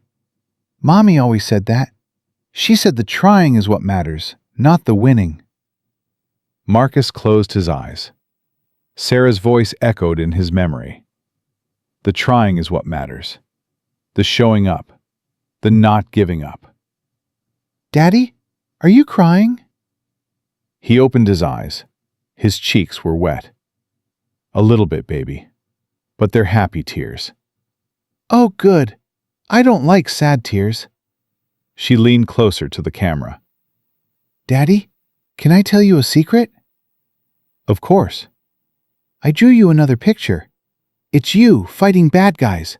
You have a cape and everything." "A cape, huh?" "Uh-huh. Because you're a superhero. Aunt Sarah said you used to do special secret stuff before I was born. Is that true?" Marcus's breath caught. He looked at the phone, at his daughter's innocent face, and felt the weight of his past pressing against the weight of his present. "Yes, baby," he said softly. "A long time ago, Daddy did some special, secret stuff." "Were you brave then, too?" "I tried to be." "Did you help people?" Marcus thought about the missions, the impossible operations, the lives saved, the lives taken, the moral mathematics that never quite balanced out. "Sometimes, baby, I tried to help people." "That's good." Lily yawned, her eyelids growing heavy. "Daddy, will you come home soon?" "Soon, sweetheart. Very soon." "Promise?" "I promise." "Okay." Another yawn. "I love you, Daddy. I love you more than all the stars in the sky." "I love you too, baby. More than you'll ever know." "Night-night." "Night-night, sweetheart." The screen went dark. Marcus sat in the silence, phone clutched in his hands, tears running freely down his face. He thought about the colonel's offer, the chance to go back, to lead a new unit, to train the next generation in Nathaniel Gray's image. He thought about Lily, her smile, her faith, the way she looked at him like he was a superhero, even when he felt like a failure. He thought about Sarah, her last words. "Take care of our girl. Be happy. Live." And he knew, with sudden and absolute clarity, what his choice was. The next morning, Marcus requested a meeting with the colonel. They met in the same office, the same chairs, the same heavy silence that seemed to follow the man everywhere. "You've made your decision," the colonel said. It wasn't a question. "I have." "And?" Marcus took a deep breath. "I'm honored by the offer, truly. And there's a part of me that wants to say yes. A big part. The training, the missions, the purpose. I miss it. I'd be lying if I said I didn't. But I have a daughter, a 6-year-old who lost her mother and has only me left. And I made her a promise, not just to be brave, but to be there, to show up, to not disappear into the shadows again." The colonel was quiet. "I can't lead a new unit," Marcus continued. "I can't train operatives. I can't go back to the life I left behind, because if I do, I'll lose her. Maybe not physically, but in every way that matters. She'll grow up the way I grew up, wondering where her father is, why he's always gone, whether he's alive or dead. I understand. I'm not saying no forever, Marcus added. Maybe someday, when she's older, when she understands. But right now, she needs me, and I need her. The colonel nodded slowly. Nathaniel would be proud of you. You think so? I know so. The colonel stood, extending his hand. He always said the hardest missions weren't the ones in the field.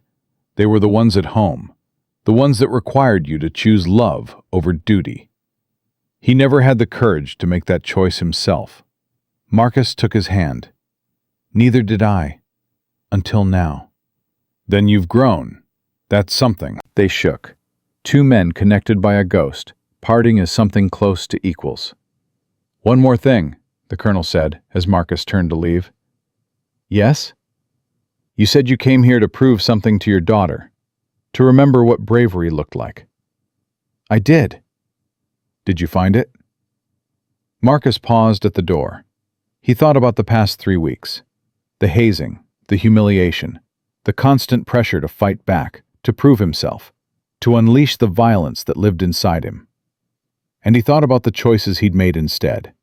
The patience, the restraint, the determination to be better than his worst impulses. Yeah, he said quietly. I think I did. He walked out without looking back. The rest of the day passed in a blur of conversations. Tyler, making good on his promise, publicly apologizing to the recruits he'd mistreated. Derek, awkward and sincere, trying to figure out who he wanted to be. Elena, watching from the sidelines, a small smile on her face. And everywhere Marcus went, the whispers followed. But they were different now. Not mocking, not cruel. Something closer to reverent. He didn't want reverence. He just wanted to finish what he'd started. That afternoon, Harrow called him into his office. The colonel's recommendation came through, Harrow said, sliding a paper across the desk. You've been granted honorary instructor status, effective immediately. Marcus looked at the paper. His name, typed neatly in official font. A title he'd never asked for. I don't want to teach, he said. I know, but the recruits need something. They've been turned upside down. Everything they thought they knew has been shattered. They need someone to help them put the pieces back together. And you think that someone is me? I think you're the only one who can. Harrow leaned back. 1 week, just 1 week. Help them understand what they witnessed. Help them become better soldiers and better people. Then you can go home to your daughter. Marcus stared at the paper for a long moment. 1 week, 7 days, then home. He could do that. Fine, he said. 1 week. Thank you. Harrow stood, extending his hand. And Cole, for what it's worth, I'm sorry too, for how I treated you at the beginning. You deserved better. We all deserve better, Marcus replied. That's kind of the point. They shook hands, and Marcus walked out into the afternoon sun, ready to begin the final chapter of his time at the camp. He had 1 week to make a difference. He intended to make it count. The first morning of Marcus's teaching began before dawn. He stood in the center of the training yard, watching the recruits file out of the barracks. They moved differently now, slower, more uncertain, like they weren't sure what to expect. The swagger was gone. The mockery was gone. In their place was something that looked almost like fear. Marcus didn't want their fear. He wanted something else entirely. Circle up, he said. His voice was calm, conversational. No barking, no shouting, just words. They formed a circle around him, 63 recruits, standing at attention, waiting. At ease. He waited until they relaxed, then continued. I'm not going to pretend the last few weeks didn't happen. You know who I am now. You know what I'm capable of. And I know you're probably wondering why I'm standing here instead of making your lives miserable the way you made mine. Silence. A few recruits shifted uncomfortably. The answer is simple, Marcus said. I'm not interested in revenge. I'm not interested in proving I'm better than you. I already know I'm better trained. That's not arrogance, it's just fact. What I don't know is whether I'm a better person. That's what I came here to find out. Tyler, standing near the front, spoke up. Did you find out? Marcus looked at him. I found out that being better trained doesn't matter if you're not willing to be better. And being willing to be better is hard. Harder than any mission I ever ran. Harder than anything Nathaniel Gray ever asked me to do. He began to walk the circle, making eye contact with each recruit in turn. This week, I'm going to teach you some things. Combat techniques, tactical thinking, the kind of skills that might save your life someday. But that's not the most important lesson. The most important lesson is this: strength without character is just violence. And violence without purpose is just destruction. He stopped walking, returning to the center. You can be the most dangerous person in the room and still be weak. You can know 100 ways to kill someone and still be a coward. The measure of a soldier isn't what they can do. It's what they choose to do. And more importantly, what they choose not to do. Derek raised his hand hesitantly. How do you know which choice is right? You don't, not always. Sometimes you make the wrong choice and people get hurt. Sometimes you make the right choice and people still get hurt. That's the burden of leadership, of being responsible for others. Marcus's voice softened. But here's what I've learned. When you're not sure what to do, ask yourself one question. What would the person I want to be do? Not the person I am, the person I want to be. And then do that thing, even if it's hard, especially if it's hard. He clapped his hands. Enough philosophy. Let's train. The days that followed were unlike anything the camp had seen before. Marcus didn't teach the way traditional instructors taught. He didn't bark orders or punish failure. Instead, he demonstrated, explained, guided. When a recruit struggled, he worked with them one-on-one until they understood. When they succeeded, he acknowledged it without fanfare and moved on to the next challenge. And he pushed them hard. The combat drills were more intense than anything they'd experienced. The tactical exercises more complex. The physical demands higher. But through it all, Marcus maintained that same calm, steady presence. Never angry, never frustrated, never disappointed. Again, he'd say when someone failed, not with contempt, with patience.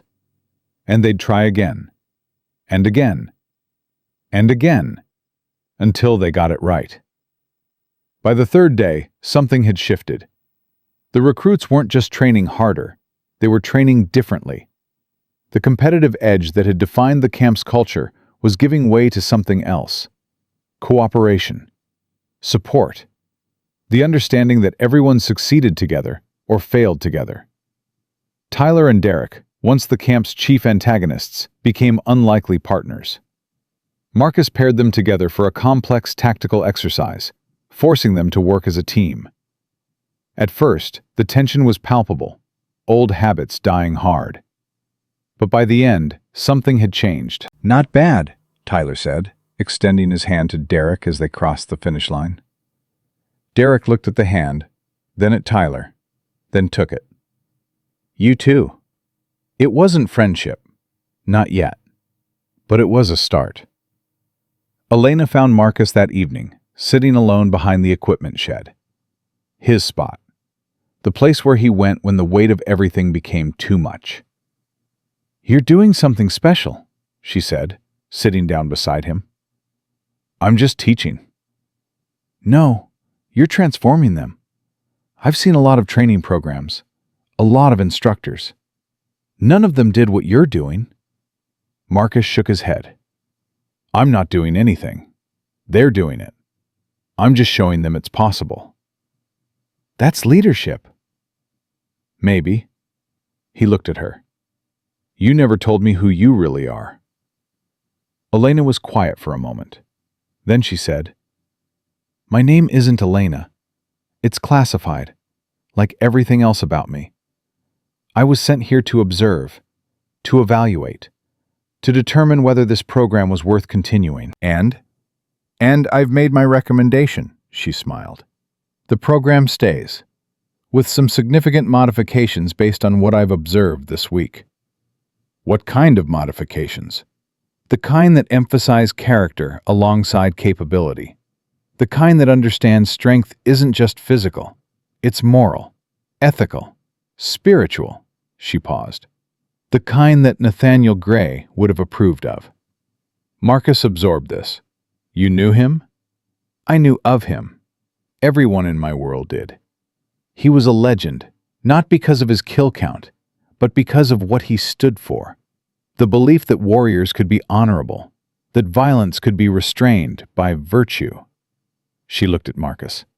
You're carrying that forward, whether you know it or not. I'm just trying to be a good father. And that's exactly the point. She stood, brushing off her pants. The best warriors aren't the ones who fight for glory, or country, or ideology. They're the ones who fight for the people they love, because that love makes them stronger, more focused, more willing to do whatever it takes. She started to walk away, then paused. Marcus? Yes?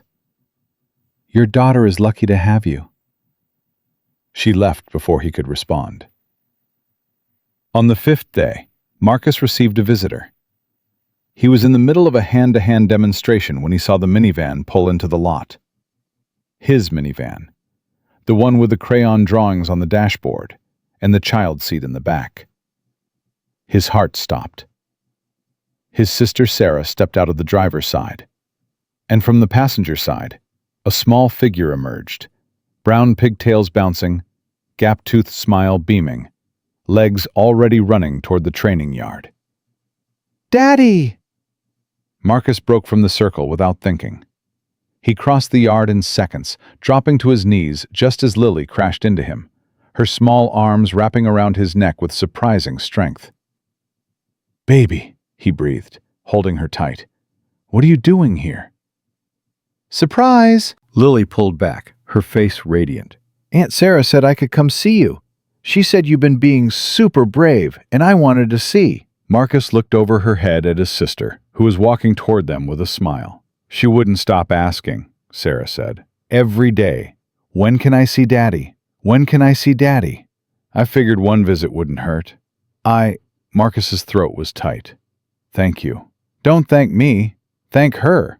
She's the one who wore me down. Lily tugged at Marcus's sleeve. Daddy, are these your friends? He looked up. The recruits had gathered at a respectful distance, watching the reunion with expressions that ranged from curious to moved.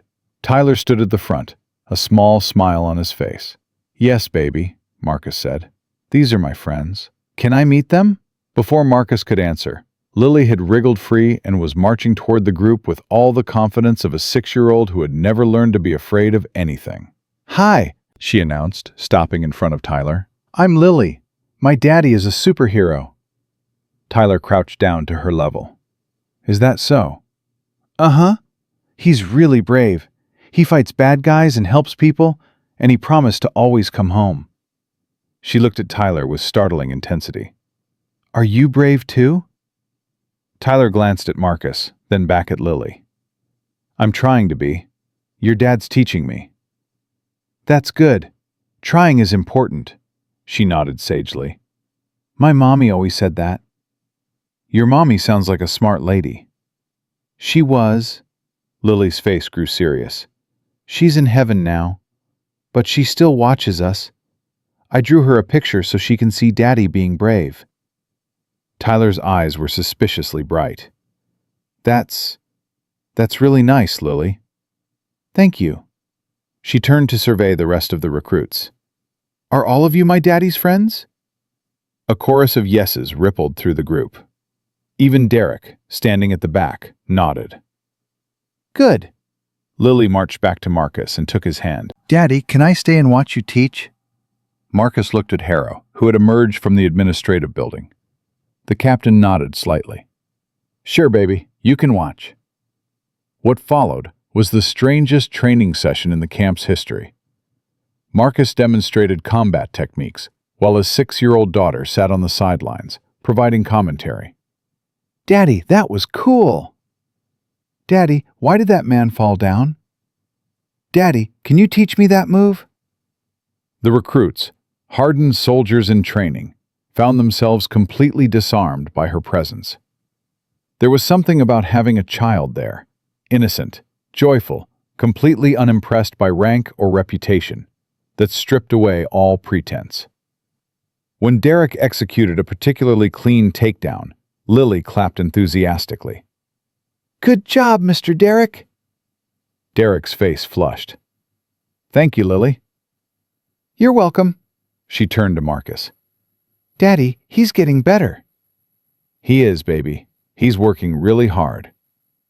That's good. Working hard is important, she frowned. But not too hard. You need to have fun, too. That's what Mommy always said. Marcus felt his chest tighten. She did say that, didn't she? Uh-huh. She said life isn't just about being brave. It's about being happy, too. Lily looked up at him. Are you happy, Daddy? The question hung in the air. 63 recruits held their breath, waiting for the answer. Marcus crouched down, taking his daughter's hands in his. I wasn't, he admitted. For a long time, I wasn't happy at all. I missed Mommy. I missed who I used to be. I felt lost and tired and like I didn't know how to keep going. But now? Now, he smiled, his eyes wet.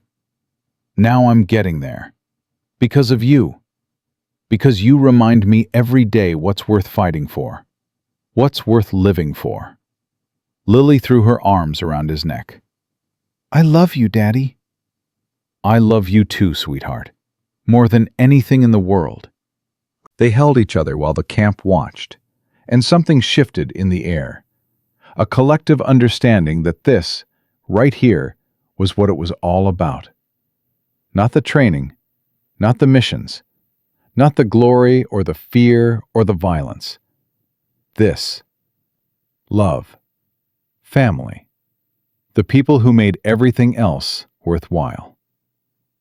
Tyler wiped his eyes. Derek looked away, his jaw tight. Even Harrow seemed moved. Sarah stepped forward, gentle but firm. Okay, sweetheart. Let Daddy get back to work. You can watch from over here with me. Lily released Marcus reluctantly. Okay, but Daddy? Yes, baby? When you're done, can we get ice cream? Marcus laughed, a real, full laugh that echoed across the training yard. Absolutely, baby. All the ice cream you can eat. The last 2 days passed in a blur of training and preparation. Marcus worked the recruits harder than ever, pushing them to their limits and then beyond. But now there was a different energy in the camp, a sense of purpose that went beyond individual achievement. They were becoming a unit, a team, something stronger than the sum of its parts. On the final evening, Harrow called the entire camp together. As you know, he said, tomorrow marks the end of Cadet Cole's time with us. Before he goes, I wanted to give you all a chance to say whatever you need to say. Tyler stepped forward first. I spent 3 weeks trying to break you, he said to Marcus. I thought I was proving how strong I was. I thought I was showing everyone that I couldn't be challenged. But all I was really doing was showing how weak I was. How scared. He swallowed. You taught me that real strength isn't about dominating others. It's about lifting them up. And I'm going to spend the rest of my career trying to live up to that. Derek was next. I said terrible things about your family, Derek admitted. Things I had no right to say. Things that came from a dark place inside me that I didn't even know existed. His voice cracked. You could have destroyed me for that. You had every right to. But instead, you helped me. You saw something in me that I didn't see in myself. I don't know if I'll ever be able to repay that, but I'm going to try.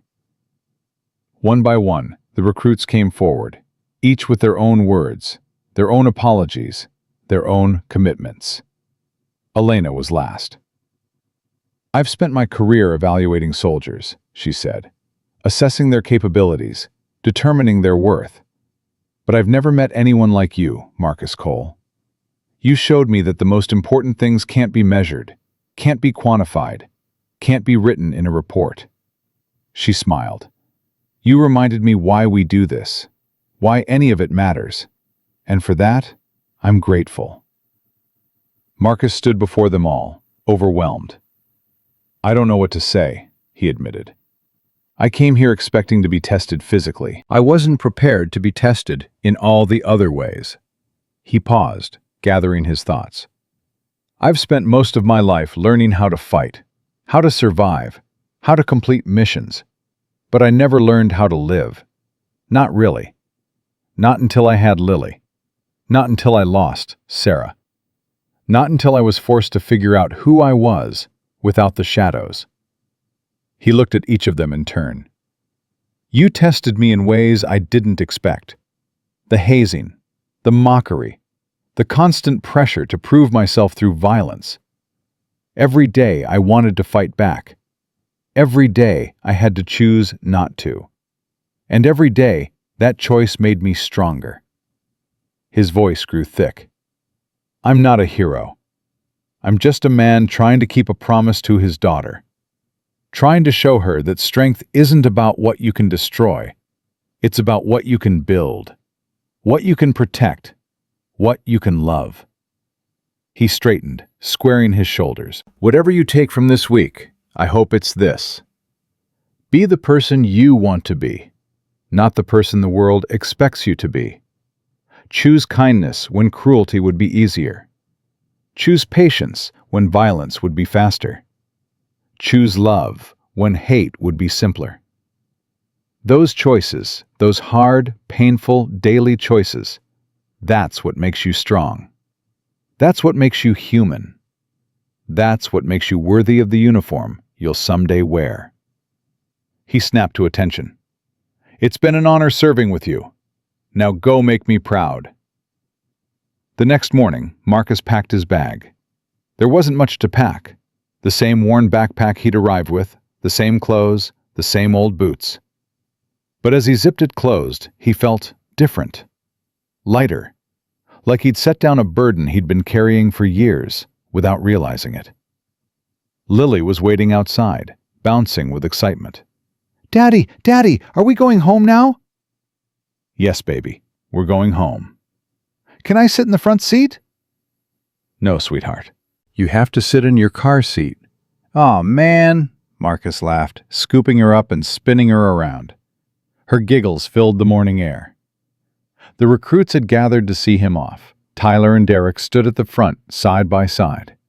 Something that would have been unthinkable 3 weeks ago. Take care of yourself, old man, Tyler said, extending his hand. Take care of each other, Marcus replied, shaking it. That's the only thing that matters. Derek stepped forward, awkward but sincere. I meant what I said, about trying to be better. I know you did, and I'll be watching, Marcus smiled. Don't make me come back here. Yes, sir. Elena approached last, her expression unreadable. Will I see you again? Marcus asked. Maybe, in another life. She leaned in, kissing his cheek lightly. Be happy, Marcus Cole. You've earned it. He nodded, not trusting his voice. Harrow shook his hand. The colonel, who had returned for the occasion, saluted. Marcus returned the salute.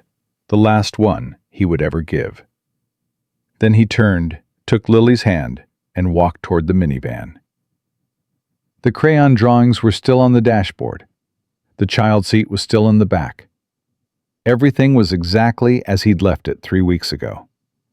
But he wasn't the same man who had driven in. "Daddy?" Lily asked as he buckled her into her seat. "Yes, sweetheart?" "Were you brave?" Marcus looked at her innocent eyes, her trusting smile, her absolute faith in him. "I tried to be, baby. I tried really hard." "Did you win?" He thought about the question, about everything he'd endured, everything he'd learned, everything he'd become. "Yeah," he said finally. "I think I did." "Good," she yawned, settling into her seat. "I knew you would, Daddy. You're my superhero." Marcus kissed her forehead, closed the door, and walked around to the driver's side. As he started the engine, he looked in the rearview mirror. The recruits were still standing there, watching him go. Tyler raised a hand in farewell. Derek nodded. Elena smiled. He nodded back, put the car in drive, and pulled away. The road stretched out ahead of him, long and empty and full of possibility. Beside him, the photo of Sarah was still tucked into the sun visor. He touched it lightly with his fingers. "I did it," he whispered. "I kept my promise." In the back seat, Lily was already asleep, her small hand clutching the stuffed rabbit she'd brought from home. Marcus drove on, the morning sun warming his face, the weight of the past finally releasing its grip. He thought about Nathaniel Gray, about the mark on his back, about the legacy he carried. He thought about Sarah, about her last words, about the life she'd wanted for him. And he thought about Lily, about the future stretching out before them, about all the days they would share, the good ones and the bad ones, the easy ones and the hard ones. He didn't know what came next, didn't know what challenges awaited, didn't know if he'd ever fully escape the shadows of his past. But he knew one thing with absolute certainty.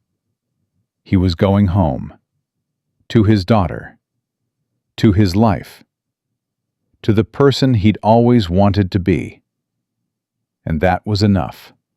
That was everything. The minivan disappeared over the horizon, leaving behind a training camp full of young soldiers who had learned something no manual could teach them. That strength isn't measured in victories. That courage isn't the absence of fear. That the bravest thing a man can do is love someone more than himself. And that sometimes the greatest warriors are the ones who choose to put down their weapons and pick up their children instead. Marcus Cole was never seen at the camp again. But his legend lived on, passed from recruit to recruit, year after year, growing with each telling. The story of the single father who drove in with a minivan and crayon drawings. The story of the man who let himself be mocked and humiliated and broken. The story of the warrior who proved that true strength isn't what you can destroy, it's what you can love.